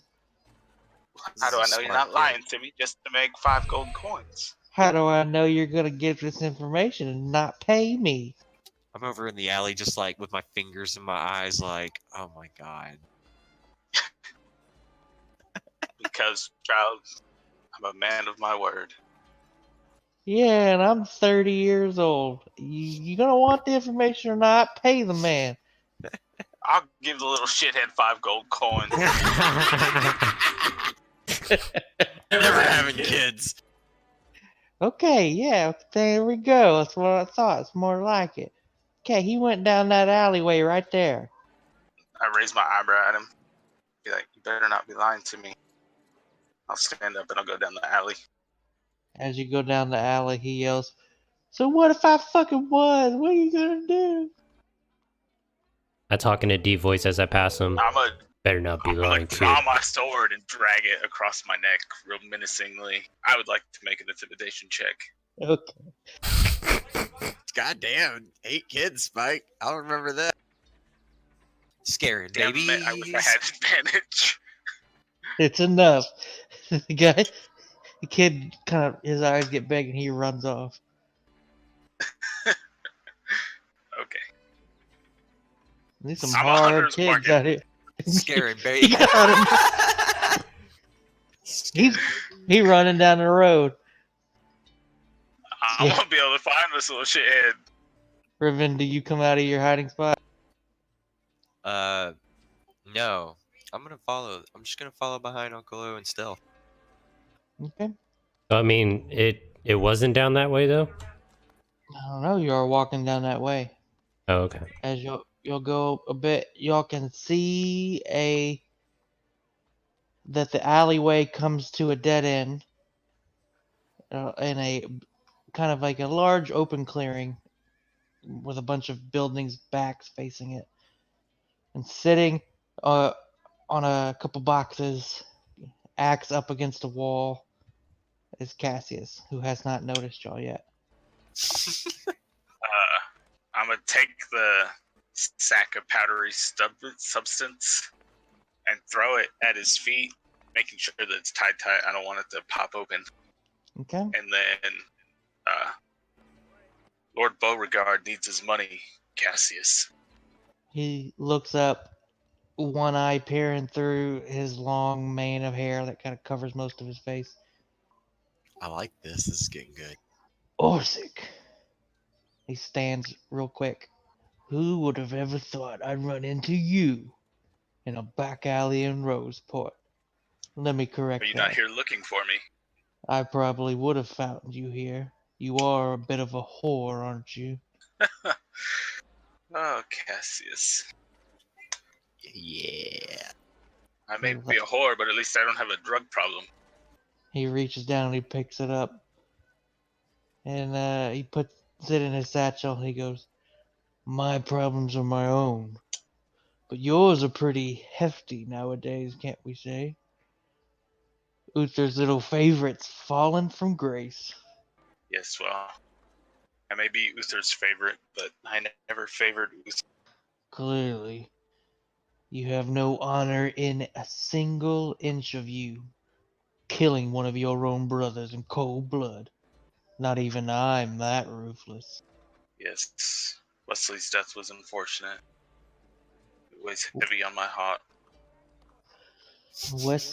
Wesley was weak, and now we can replace him with someone stronger. But still, he was one of your own. Yes, Cassius, I'm aware of this. I He did not reaches, enjoy killing Wesley. he reaches over and grabs his battle axe. I draw my sword. He looks over at Marius. I think I can take both of you. Well, I was gonna let you guys duke it out. Oh, You think you're strong enough to inspire take us both on? such camaraderie. Well, if you'd like me to join, I wouldn't be against. I don't think there's a reason for you to become an enemy of the crown, Marius. I think I can handle this. I don't have a reason either way, but I definitely don't like this guy. Relax. I'm not supposed to be here anyway. You get a free pass today, Orsik. But if I see you again, I'm bringing you down. And I'm going to take your head and present it to the Knight Commander. Why are you giving me a free pass, Cassius? And he puts his axe on his back, and you can tell he kind of puts his hand over his pack where he just put the sack. I've got places to be and things to do. If that's your wish, you still owe Lord Beauregard 100 coins. 100, you say? 800. How much was it? You ain't there. I know I'm not. I'm just reminding him. No, he I actually swear I owes him heard Jeremy 800. say Oh, I swear I heard Jeremy say you might have cut out on the 8. Okay, my mistake.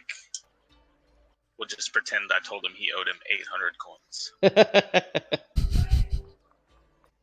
He reaches into his bag again and he pulls out another little sack and he throws it on the ground in front of you. He walks. Take him out. towards you. Okay. Okay. He He's just walks gone. towards you, and you are blocking the only exit, and he stands in between both of you in front of you. He goes, I hope we meet again soon. I'd really rather not kill you, Cassius. Although I never did particularly like you. He laughs. I'm going to wear your ears as a trophy. Well, when you're cold and dying, I'll leave your body on the ground. I will not defile your corpse, because I'm not a monster like you. He gestures so he can get past both of you. I'll step to the side, let Me him too. pass. He walks past, laughing. He goes out of view. I'll pick up the coins, and we'll hurriedly make our way back to Lord Beauregard. Jeremy, I'm gonna follow. You're gonna follow him? Yeah, I'm just gonna like see where he goes and see what his important things he has to go do. Okay, make a stealth check. Okay, nat 20. Okay, so you climb up on the rooftops and you follow him along the street as he makes his way towards a warehouse. And he enters it after looking over his shoulder to see if he's being followed. He enters the warehouse out of sight. Is there a way I can get into the warehouse?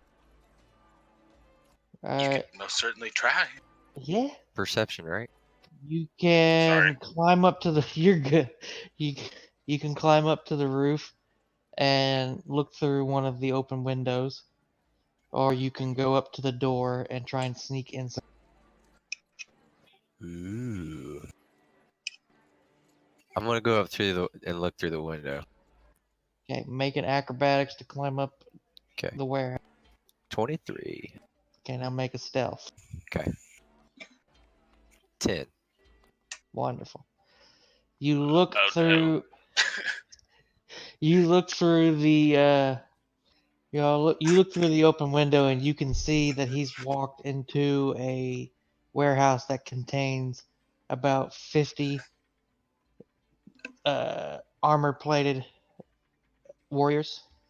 You can see a tall man in another white gold armor with more blue and gold into his design, with a long brown hair and a brown beard.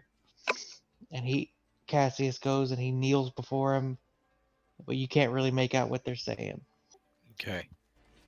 Next thing you know, you hear a voice that says, "What you watching?" As you look over and you can see a woman in blue and silver. Oh, shit. Oh no. Sorry, ma'am.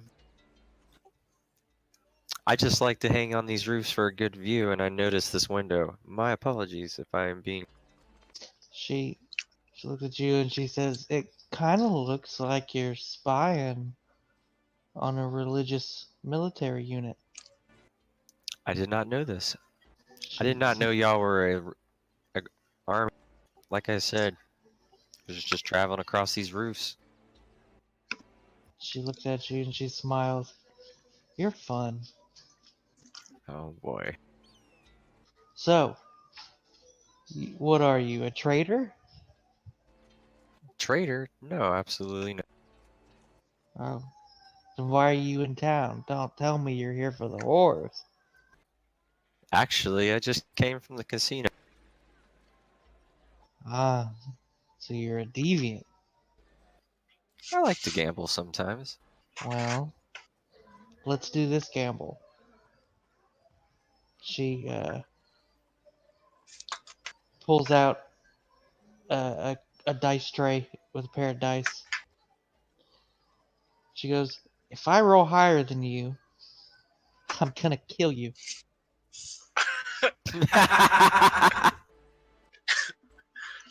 If you roll higher than me, I'll let you go. Alright, I guess we'll play. Okay. Roll 2d6. Step.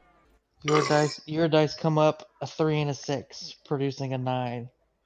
Her dice come up a 3 and a 1, producing a 4. She goes, well, it looks like the gods favor you today. I'd run along while you still have their favor. It was a fun game. I hope we meet again soon. What is your name, actually? It's Teresa. Riven. Nice to meet you. And then I'll just, like, jump off the roof and just Okay. And then, I'm gonna go We're all try to find gonna Uncle. die. We're all gonna die. Jeremy's gonna kill all of us right now. Y'all make y'all's way back to the bank. Riven, you catch up to them a little bit after they get there.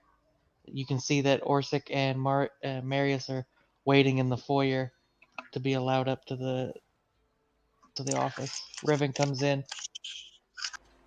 Hey, guys. Where have you been, Riven? We got problems, Uncle. Problems? It's good if we get this ship and head out now, and I'll explain everything. A guard, Alright. a guard comes Oh, down. sorry. I guess I thought we were in the office already. He says, "The boss will see you now." And he gestures up the stairs. We make our way up the stairs. Yep. Okay. And y'all get into his office, and Beauregard is sitting there. He's actually, if you look to the right in his office, there is a balcony that you can go out on. He's sitting out on with a cigar. Gestures to come out there and join him. I go out there. I follow. He offers y'all a box that has cigars in it. Ooh, I take one.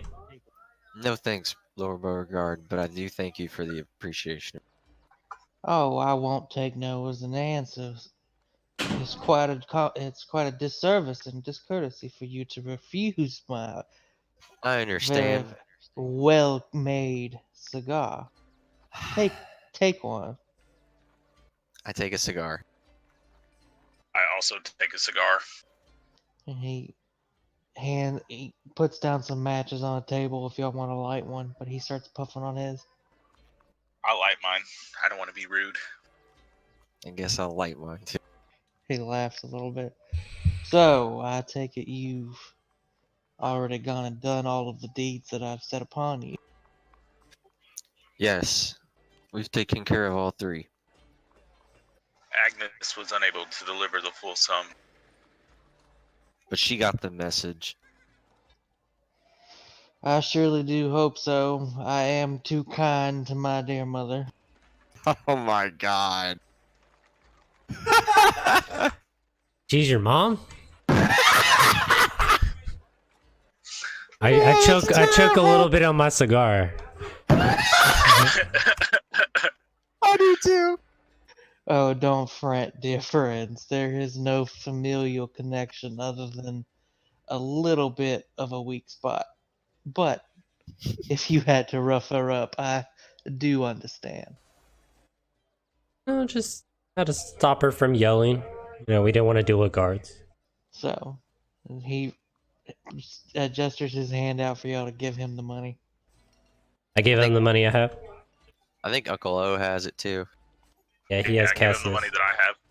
And Don't the forget gold to give him the necklace. necklace. Yes, don't forget to give him the necklace. I see that you collected my grandmother's necklace. It's been in my family for generations. She didn't have the money, so we took what we could of value. You see, this is where familial connection lets you down. My mother came to me asking for a loan to start that there apothecary. I told her that it was not going to be a worthy business, and if that she wanted, I could set her up with an outfit. But no. Had to go and make it on her own. Now look at her. She's bottom feeding like the rest of these people, as he looks out over his balcony. It's none of my business. Well, it seems I owe you boys a boat. Yes, please, and in a hurry. We do need to leave soon. There are Well, far too many night paragons in the city for my liking. well, if you need to leave post haste, I guess I could accompany you and sail for you. Or you can wait for the next boat that's going to be leaving. And he looks in his records. Around sundown. We should leave now. I agree. I do If it's want to not have, there too is much. a caveat to me sailing this boat for you. If I am to be stepping away from my humble establishments and managing my business affairs, I feel like it is only right that I am duly compensated for my time. That is the only caveat with me sailing you immediately. What is it you want, Beauregard? Oh, you could simply pay me in coin if that suits you, or we could do the common courtesy of exchanging of more favors. He smiles a little. How much gold are we talking? Well, I am an exquisite sailor, and if you want to leave post haste, a crew would be thrown together. Let's see, it'd be about 2,500 gold. Holy shit. How much gold did we give him to do his task for him, or did we never do that? I still don't understand why we had to pay him to go collect his money. You didn't, fool. He was gonna pay you to go collect the money for him. Oh, you made it sound like we had to pay him some money. I didn't. I did not. Not one such thing. I even clarified it, and you said you understood. Well, I guess I did not. I guess so. Okay, This is, I'll pay him the 100 gold coins to sail us immediately. It's 2,500. where do you keep getting 100 from? Dude, I don't know. You What? keep cutting out on the numbers, and all I hear is 100. 2,500 is how much it is. Well, fuck, we don't have that kind of cash. I guess we'll have to wait till sundown then, Uncle O. Well, we could, be friends and exchange favors. What kind of What favors? What kind of favor? More do you- debt collecting? Or no. I want something more fun. He looks at you, Riven. He goes, "You look like someone with a mission, a man with a goal. Might I know what that goal is?" To claim the throne. He laughs a little bit. He goes, "What makes you think, boy, that you could claim the throne?" I'll walk a little closer to him and I go, don't worry. I will claim this throne. What blood right do you have to the throne? Not just anybody can go up and kill the king and take the throne. That'd be fucking anarchy. I'm the Valerian. His eyes perk up a little bit. Oh, well, you and L.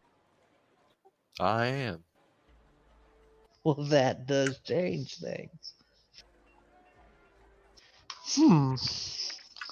How confident are you that you're gonna get this throne? What backers do you have?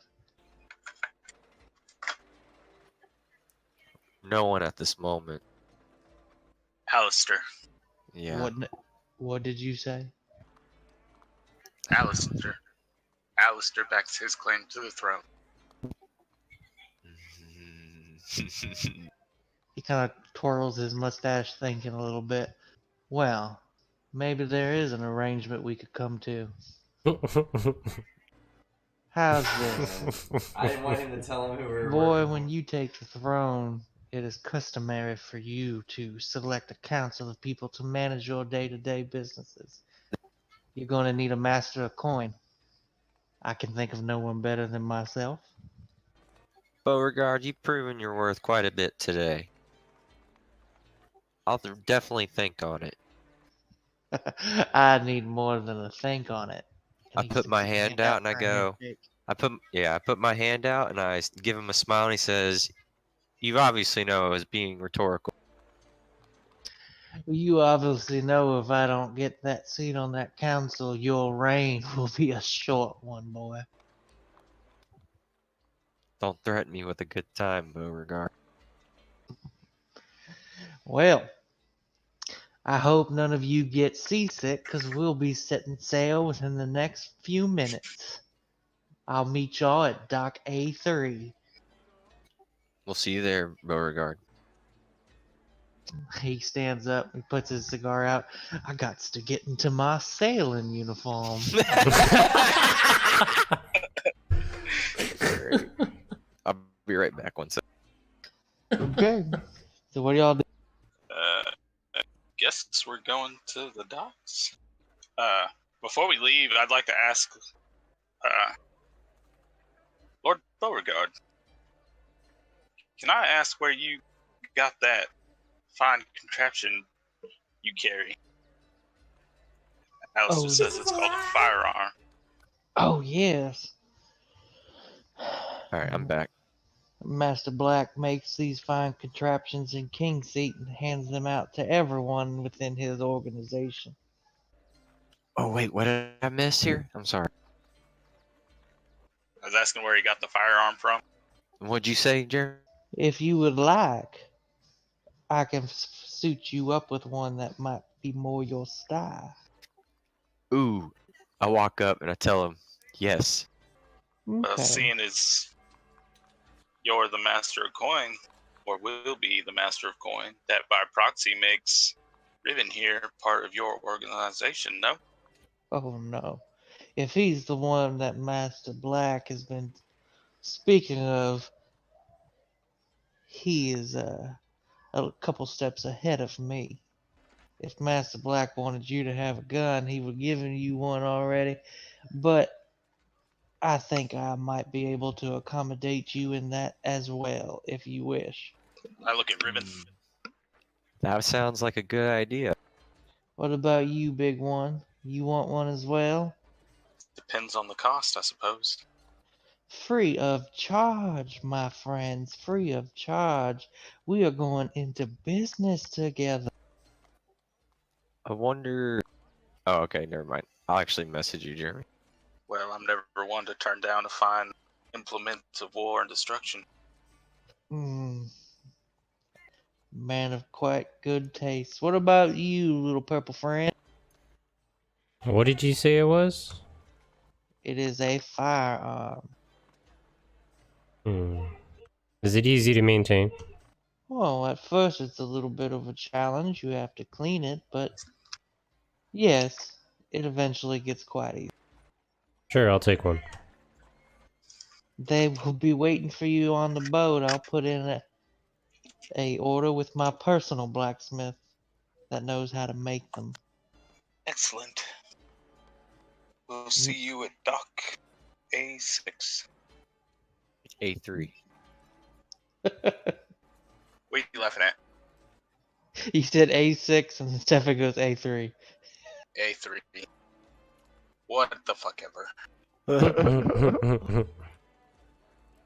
Oh boy! I smell some danger! Oh my god! What? My God. I can't get out of the closet, oh my god! So, y'all come up to the docks. Dock A3 is The third one? that one. Okay, so y'all step over into this more dock area, the dock area, and what are y'all doing? Is there people here? You can tell that there aren't very many people here. It's kind of cleared out. Feels real empty, Uncle O, Marius. Didn't he say he was gonna have a whole crew down here? No, he said he was going to be sailing us. Perhaps he doesn't need it. I mean, if he has a... I mean, he's gotta have a crew. Which ship did you say? It was this one? Is the one at the bottom right is the dock that you need to go to. Yeah, the big one, right? Yep. Yeah, so he's gotta have a crew for a ship that big. You can see that there's a crew on the ship working, but the streets and the docks themselves are kind of barren.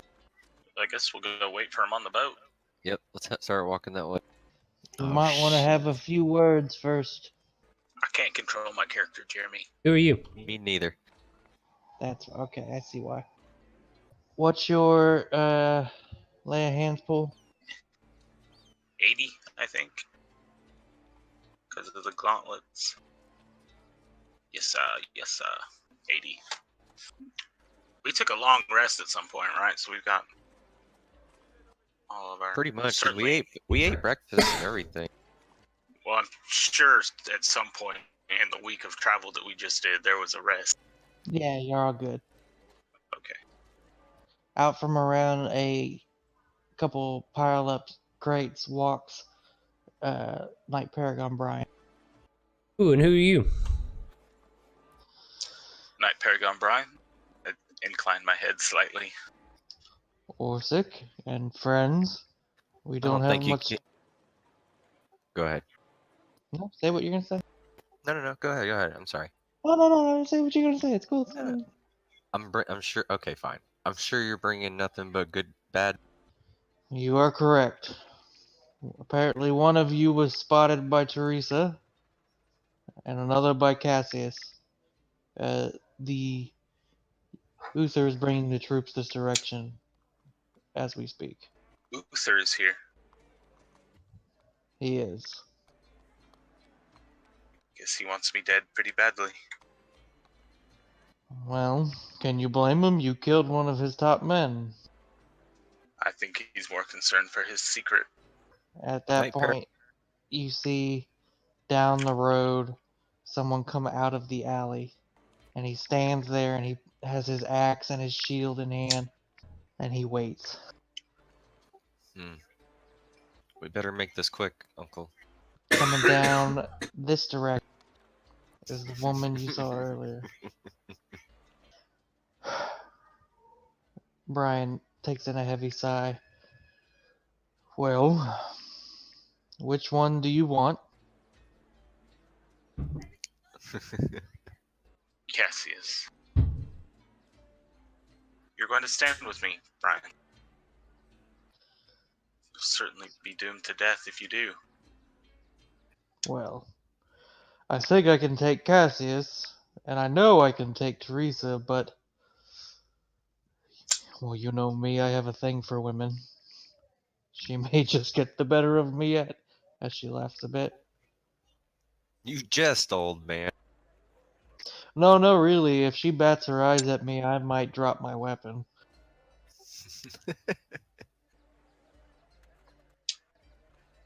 Well, I suppose you better fight Cassius then. Assuming, of course, that this is the path you want to choose. I'm too old to choose my paths now, Orsik. But I can make way for you to choose yours. And he takes the sword off his back, and he drops his bag, and he starts walking towards Cassius. I'll try Oh to gosh, push him Stefan. into the alleyway, and that way you can get on your boat. Teresa, she's a lot more skilled than you may give her credit for. Keep your guard up. So do we have to fight her? Yes, roll initiative. Yeah. Good old one. My lady, I knew we would meet again. Oh, so you've already met her. I have. This was the bad news I meant to tell you, Uncle. I had a suspicion, being that there were so many paragons here in the city, and it was only a matter of time. I guess it seems fate means we need to lock blade. You fuckers back your damn characters.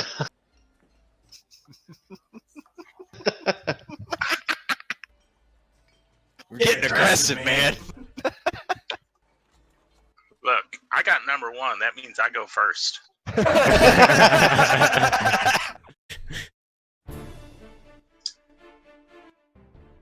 First up, Marius. We were talking to her too. Alright, I pull out Not a talking back. song and dance. Get as far forward as I can. Hey there, beautiful.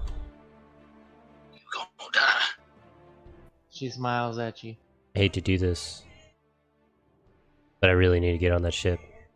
That's my tiefling! And yeah, I'm good right there. As far as I can move. Okay, it's her turn. And she pulls out a set of sharp blade rings, and she's going to toss both of them at you.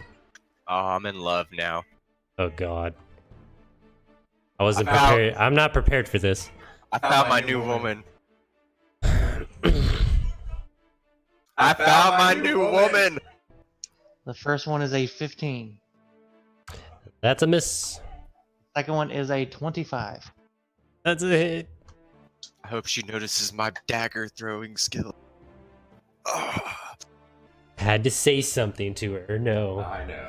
Okay, so the one that she throws first, you're able to deflect with your rapier. The second one is it hits you square in the chest, and it does 6 points of slashing damage as it continues to spin, and then you can see her kind of take a stance, and her hand glows with radiant energy as it then explodes with radiant energy, dealing 22 radiant damage.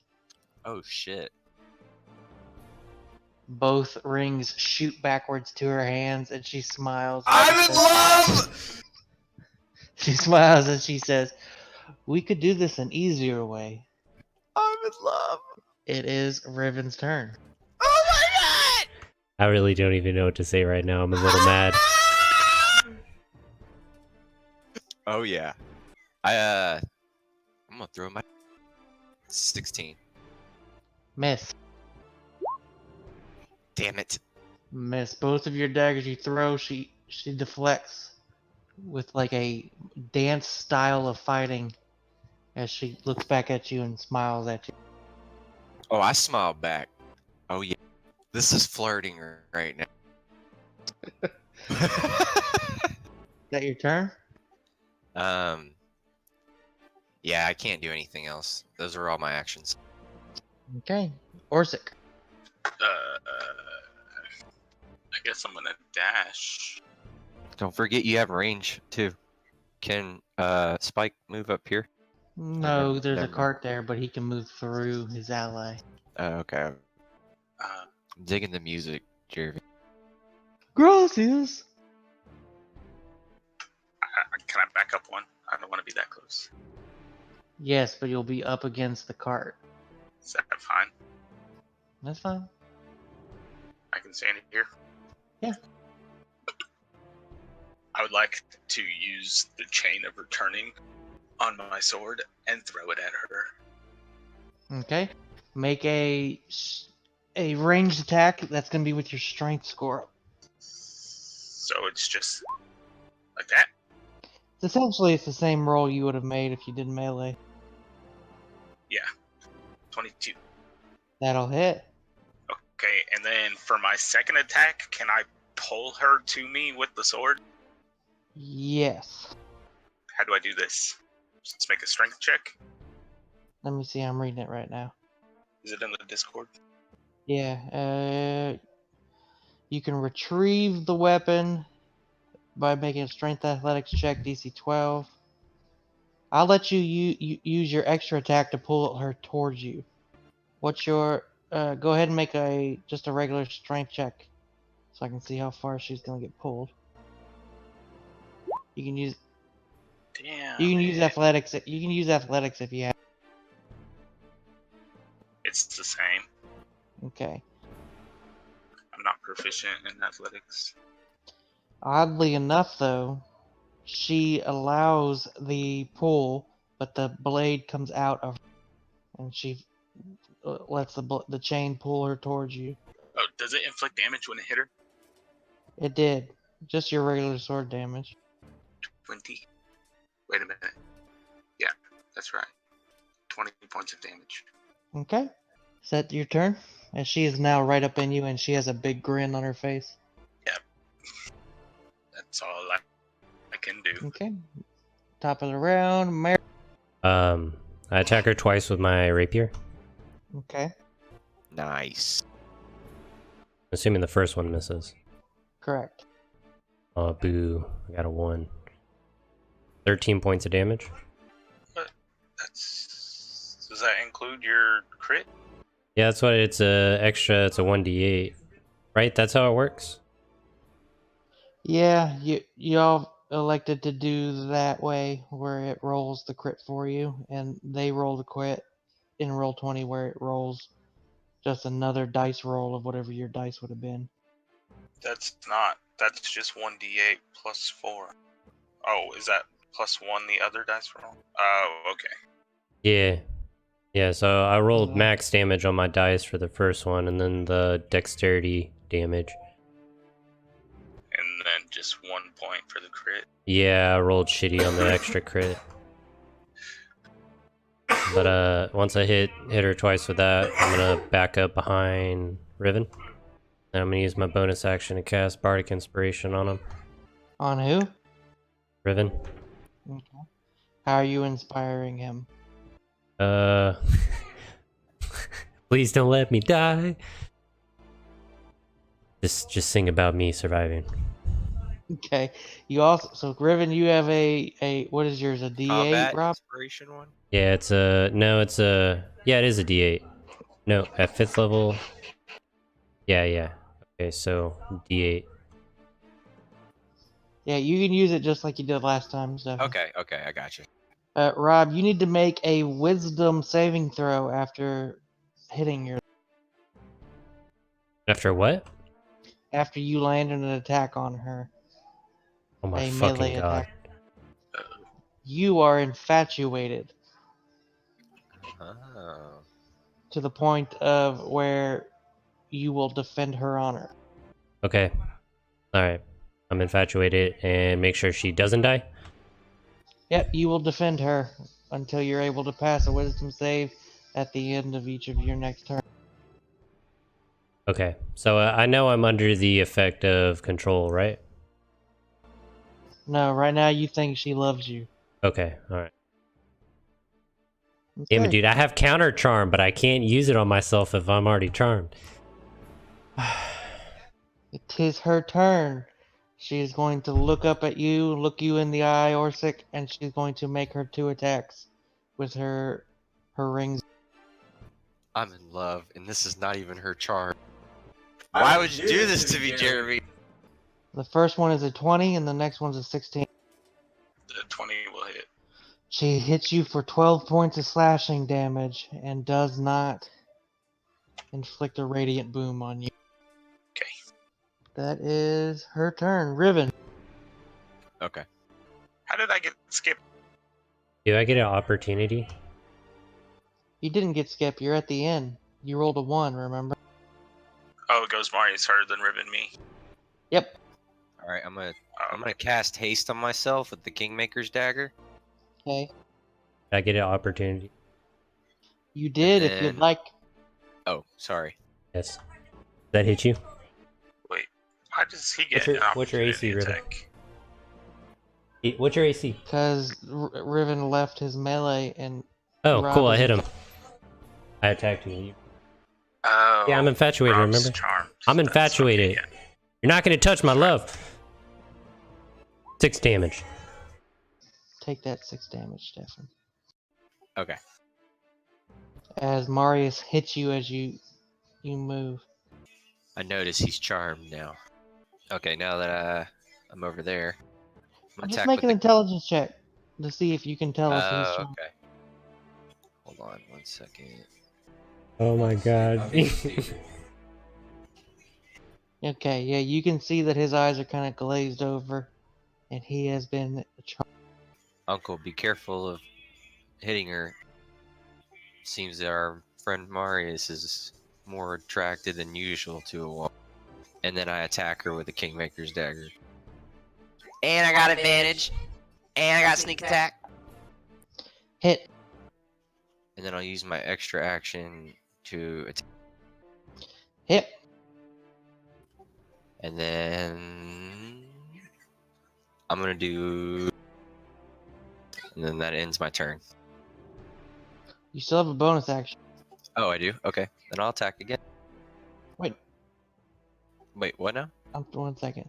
Now you use the action to cast haste. Yeah, I was about to say I used it to cast haste, and then I got 2 actions, and then that's it. Okay, yeah. So then Yeah. then this was your hasted action, and then this one was your bonus action. Correct.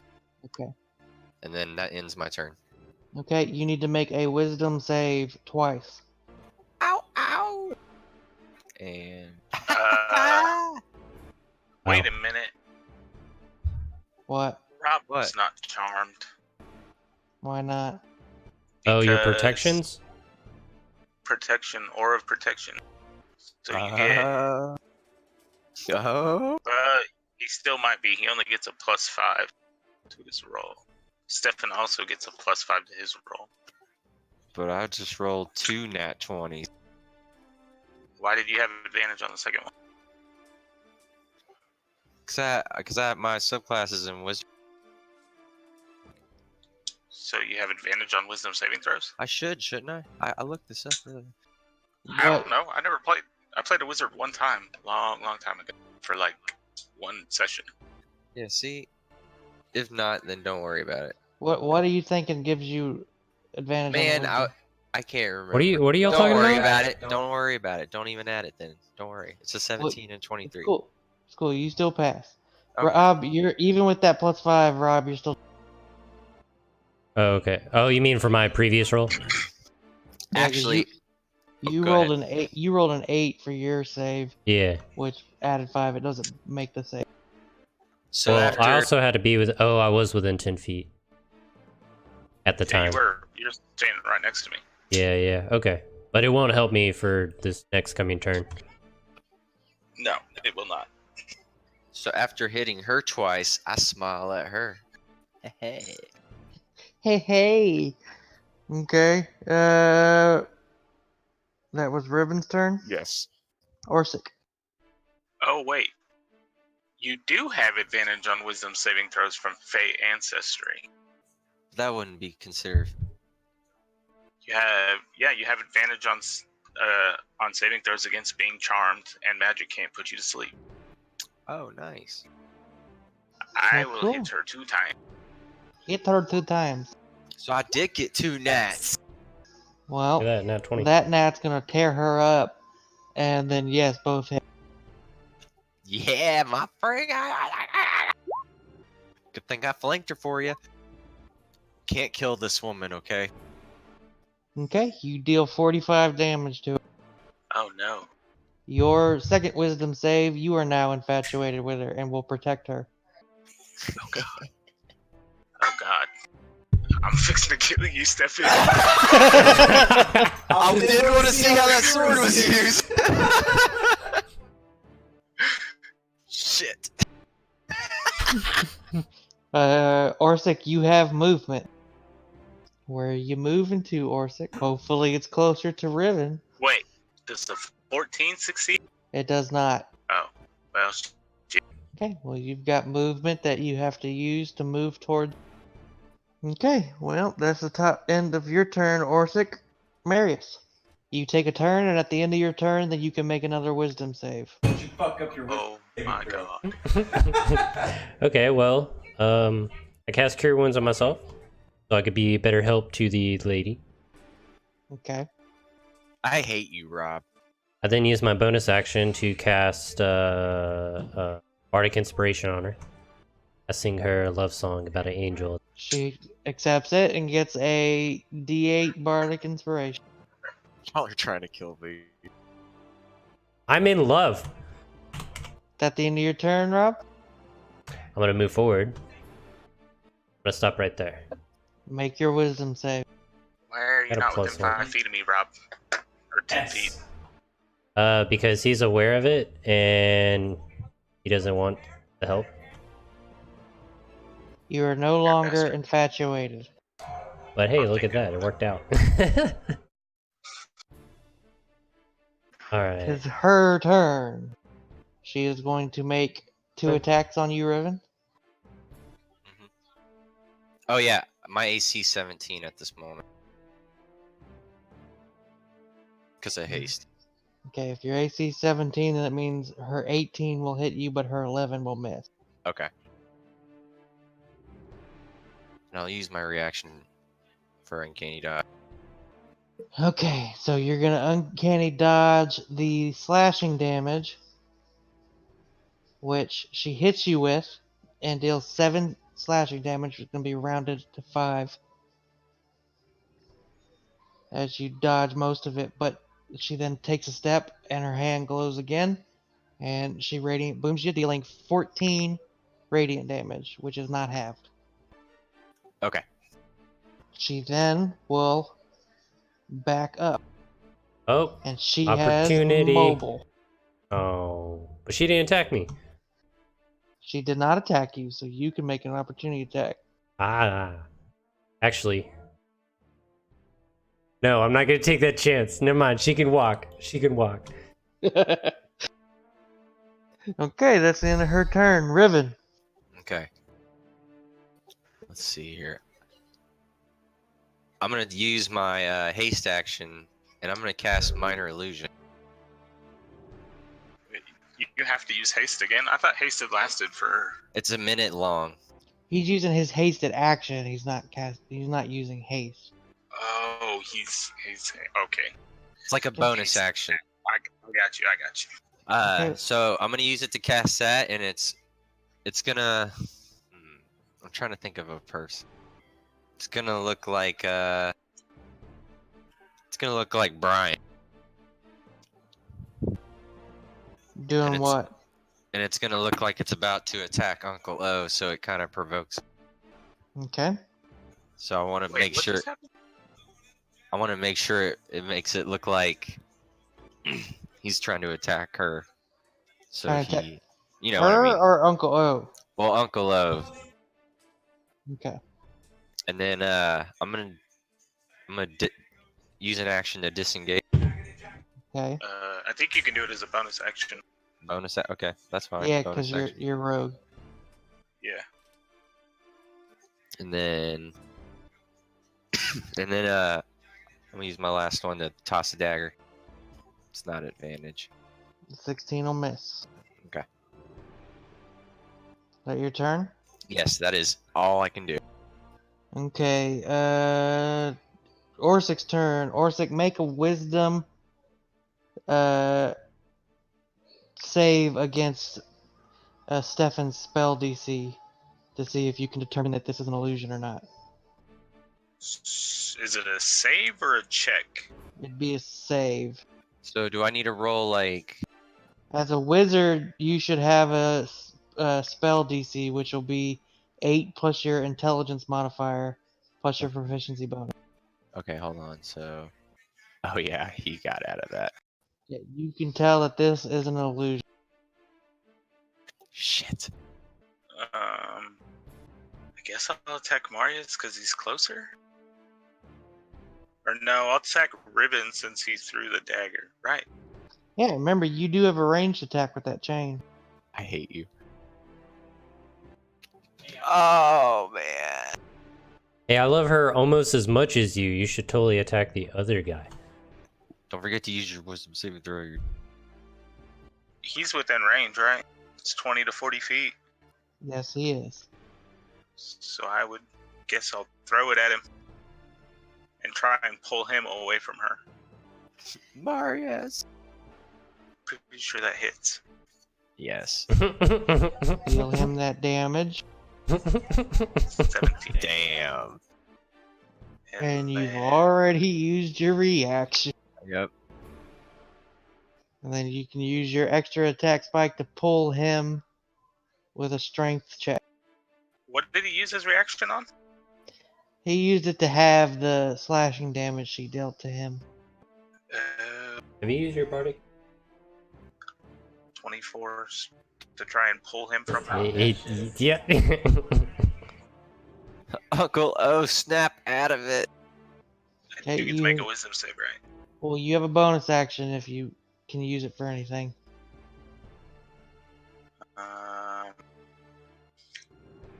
Not anything aggressive. Not like a smite or anything. Damn it, Jeremy, shut the fuck up. You can try and choke him out. Rob! You're not even charmed! Nah. All the smites I would have had to cast before I'd made my attack, except Okay. for Divine Smite, but that doesn't cost a bonus action. That's just a... Okay, make a wisdom save to see if you are uninfatuated. Attack, Rob, and get over. I can attack. But not if he doesn't get himself Jeremy, at uncharmed. least. I have advantage. You are Plus no 5. longer infatuated. Oh, thank God. Uncle O, snap out of it. Oh, Rivet, I'm so sorry. As I'm bleeding. But I am in love with that woman. I'm Mars, not charmed though. it's your turn. Alright, I well. thump him on the ear. Your penis is gonna be the death of you. Just like your dad. Same style as me. I love her. I'm gonna cast Heat Metal on her. She's wearing metal armor around her as her chest plate, right? Mm-hmm. Yeah, I'm gonna light that shit on fire. Okay. And she uses her reaction to cast Dispel Magic. Oh Of course she shit. does. I need curing Uncle. I use a bonus action to cast Bardic Inspiration on Orsik. I love you, Spike. Yeah. So what are you doing now, Rob? I stand right there. He's gonna commit suicide. Fuck this bitch! She is a paladin type character. She has spell slots. So she used one for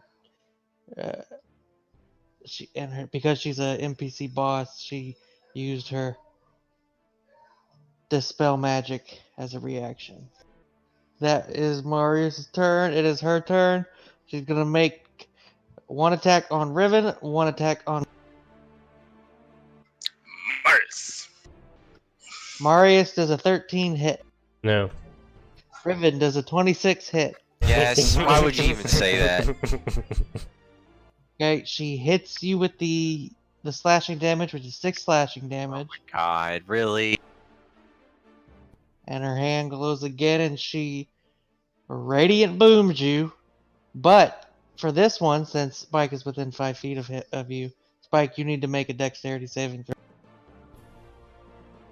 Oh no. God I'm not damn it. good at dexterity. 6. Give him advantage. Okay, because you failed, the damage is halved between everyone that's within 5 feet of the target. So, Wait a minute. both. What? It's a 10. Or 11. It's an 11. It's still a fail. It's worth a shot, Spike. Did Stefan have to roll one? No, because he got hit. Okay. So the full damage was 24, so half that amongst you. Oh my god. What was it? 24. Half. Divided by 3? No, just the two. Just the two of you. So 12, So 12 each. each. Oh shit. Also, oh shit. She also has a bardic inspiration from Rob. She's gonna add that to that slashing damage, Stefan. I hate you so much. Yeah. You can add it to damage? Yeah, because I'm a Yeah. Valor. That's only 2 more damage, Stefan. Okay. So, I'm taking what, 8? 8 plus 12, yeah. Okay. That is the end of her turn, Riven. Alright, hold on. Alright. I'm gonna die. Fuck it, man. I love this bitch. I'm gonna throw my dagger at her. Okay. Hit. Hit. Hit. Ah! And I'm screaming at her with a smile. I'm gonna get you, bitch. 20 points of damage. You have to pass 3 wisdom saves now. I know. Nope. It's only melee. Oh, okay, cool. Okay, I smile at her, and I know it's not over. I'm having the time of my life. She takes all 3 of those daggers that port back to your belt. She looks at herself and she looks at you and she says, I'm looking better than you.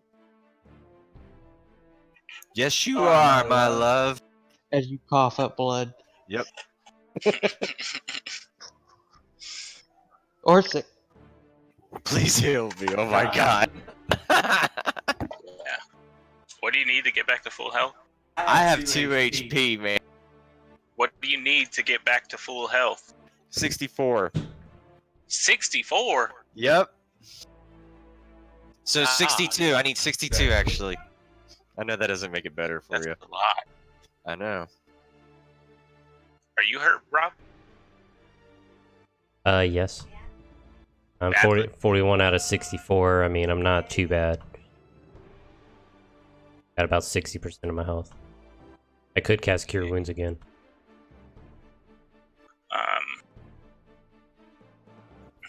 I can heal myself and I can heal him as well. I heal Stefan for 40 Okay. using Lay on Hands. And then...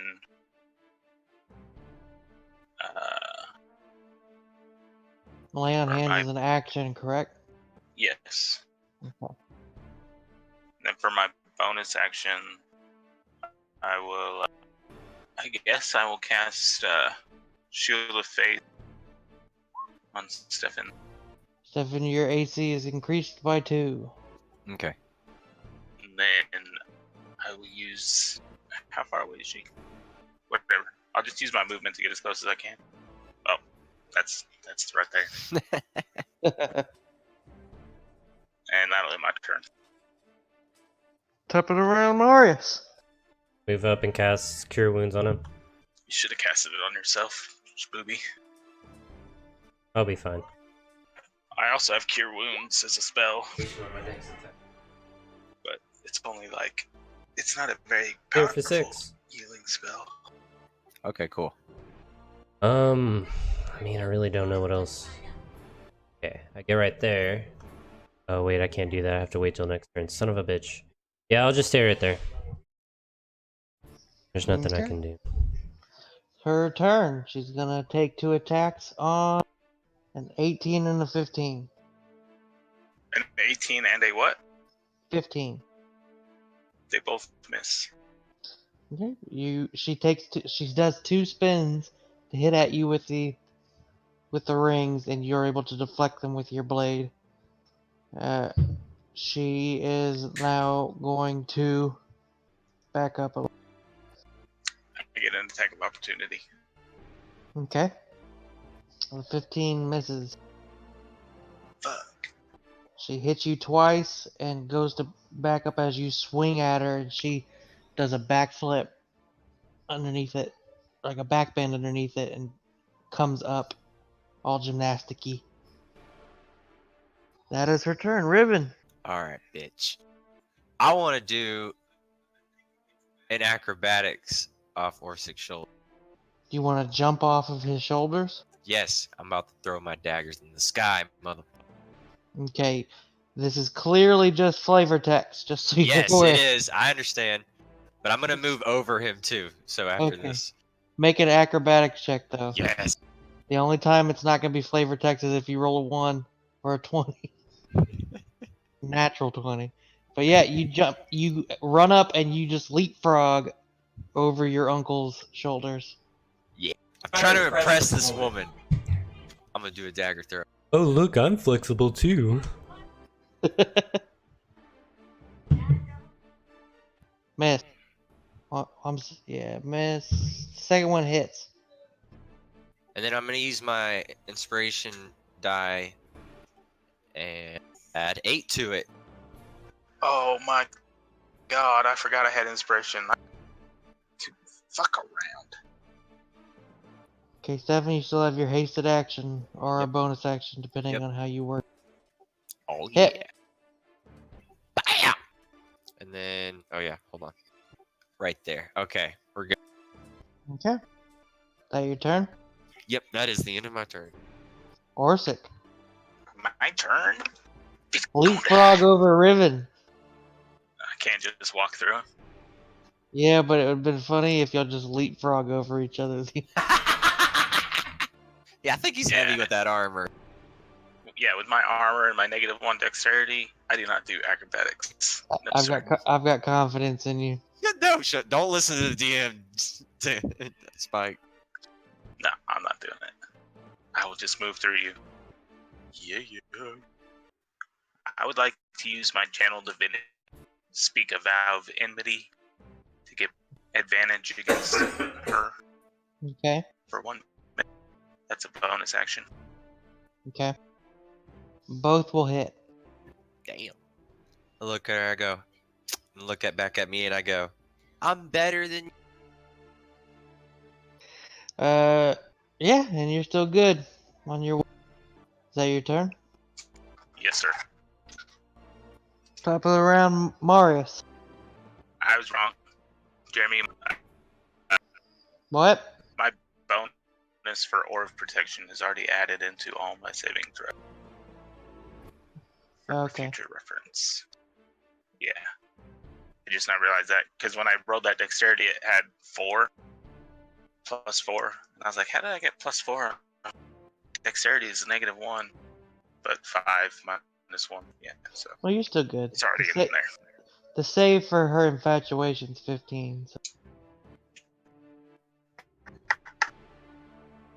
Well, from here on out, I can help out with that. I start a performance. Y'all have advantage on saving throws. My man. Nice. We already have advantage on saving throws. Well, you get Against more. working farm. Oh, we do? They do. You don't. Stefan and I do, because we're half elves. And Oh, well then... Fuck, this was pointless. It's like, fuck y'all. yeah. Why even have a bard around?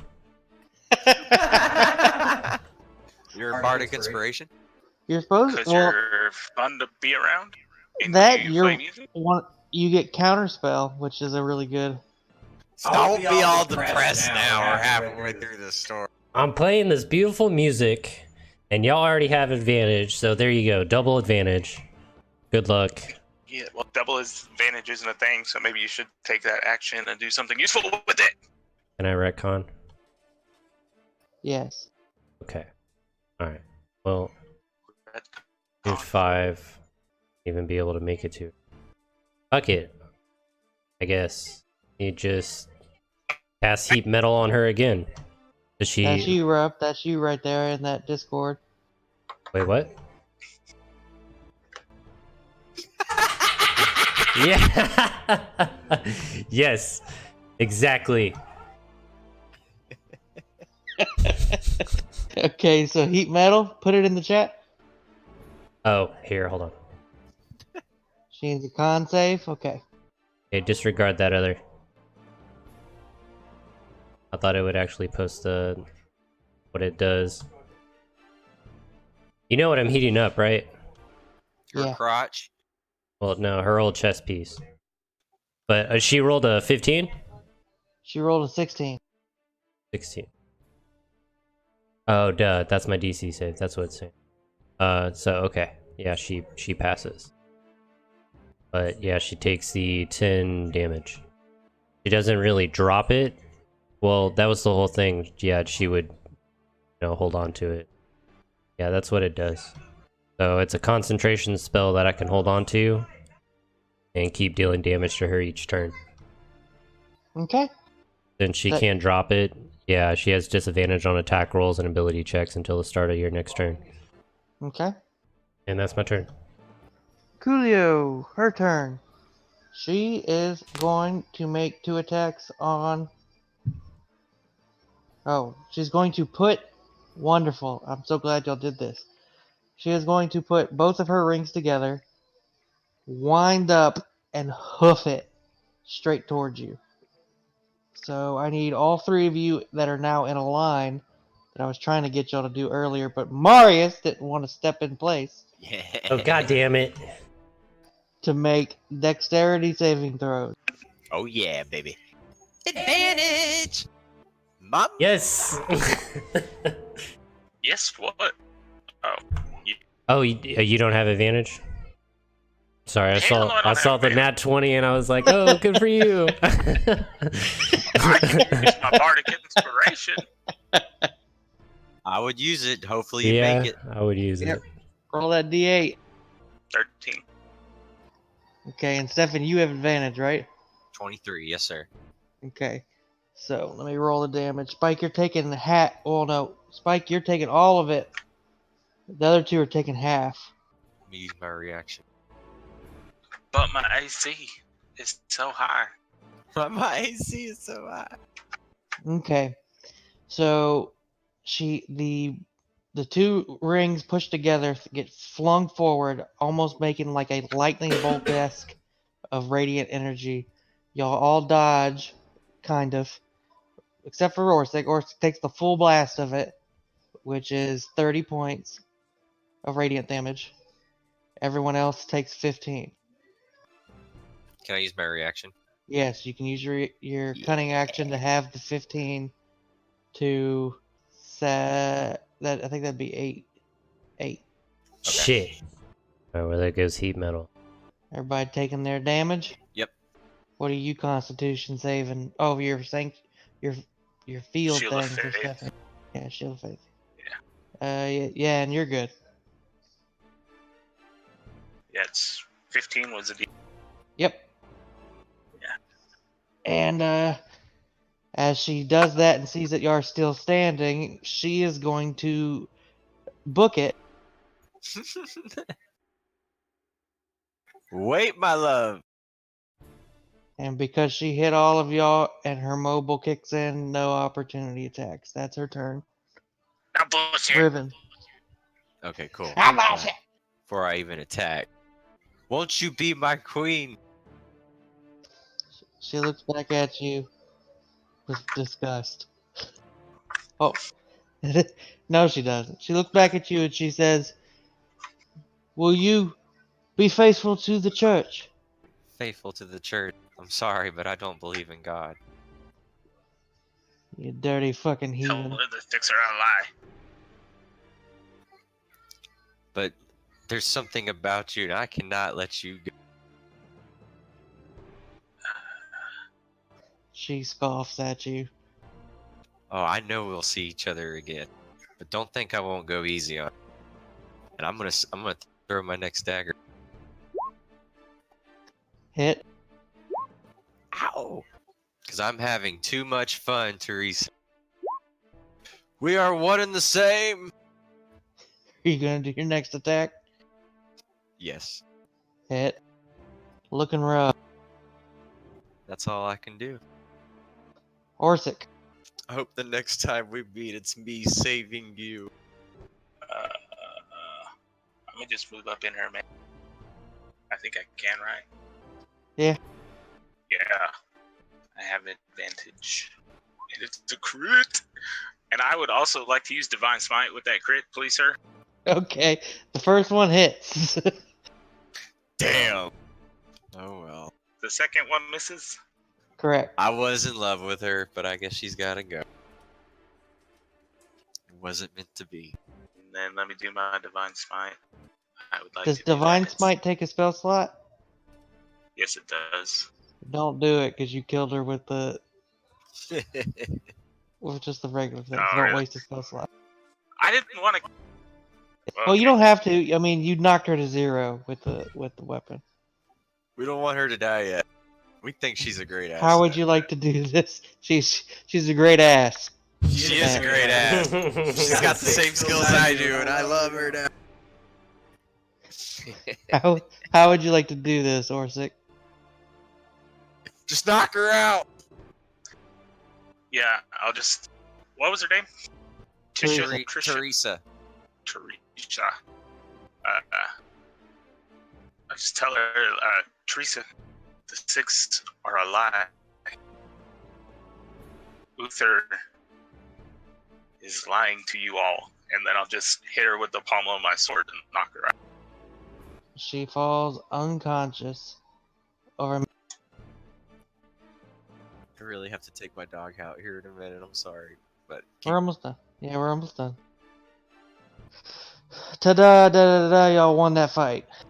oh, you don't have to go that fast. What about Cassius and Brian? You look over and Brian has pushed Cassius back with his blade. And he notices y'all coming up and he hears you say that the gods are lying. He looks back at you and he says, "Good work. Now let's finish this off." And as he says that, blade through the fucking chest. Cassius kills him? Cassius has killed him. And that's where we're going to end the session. No!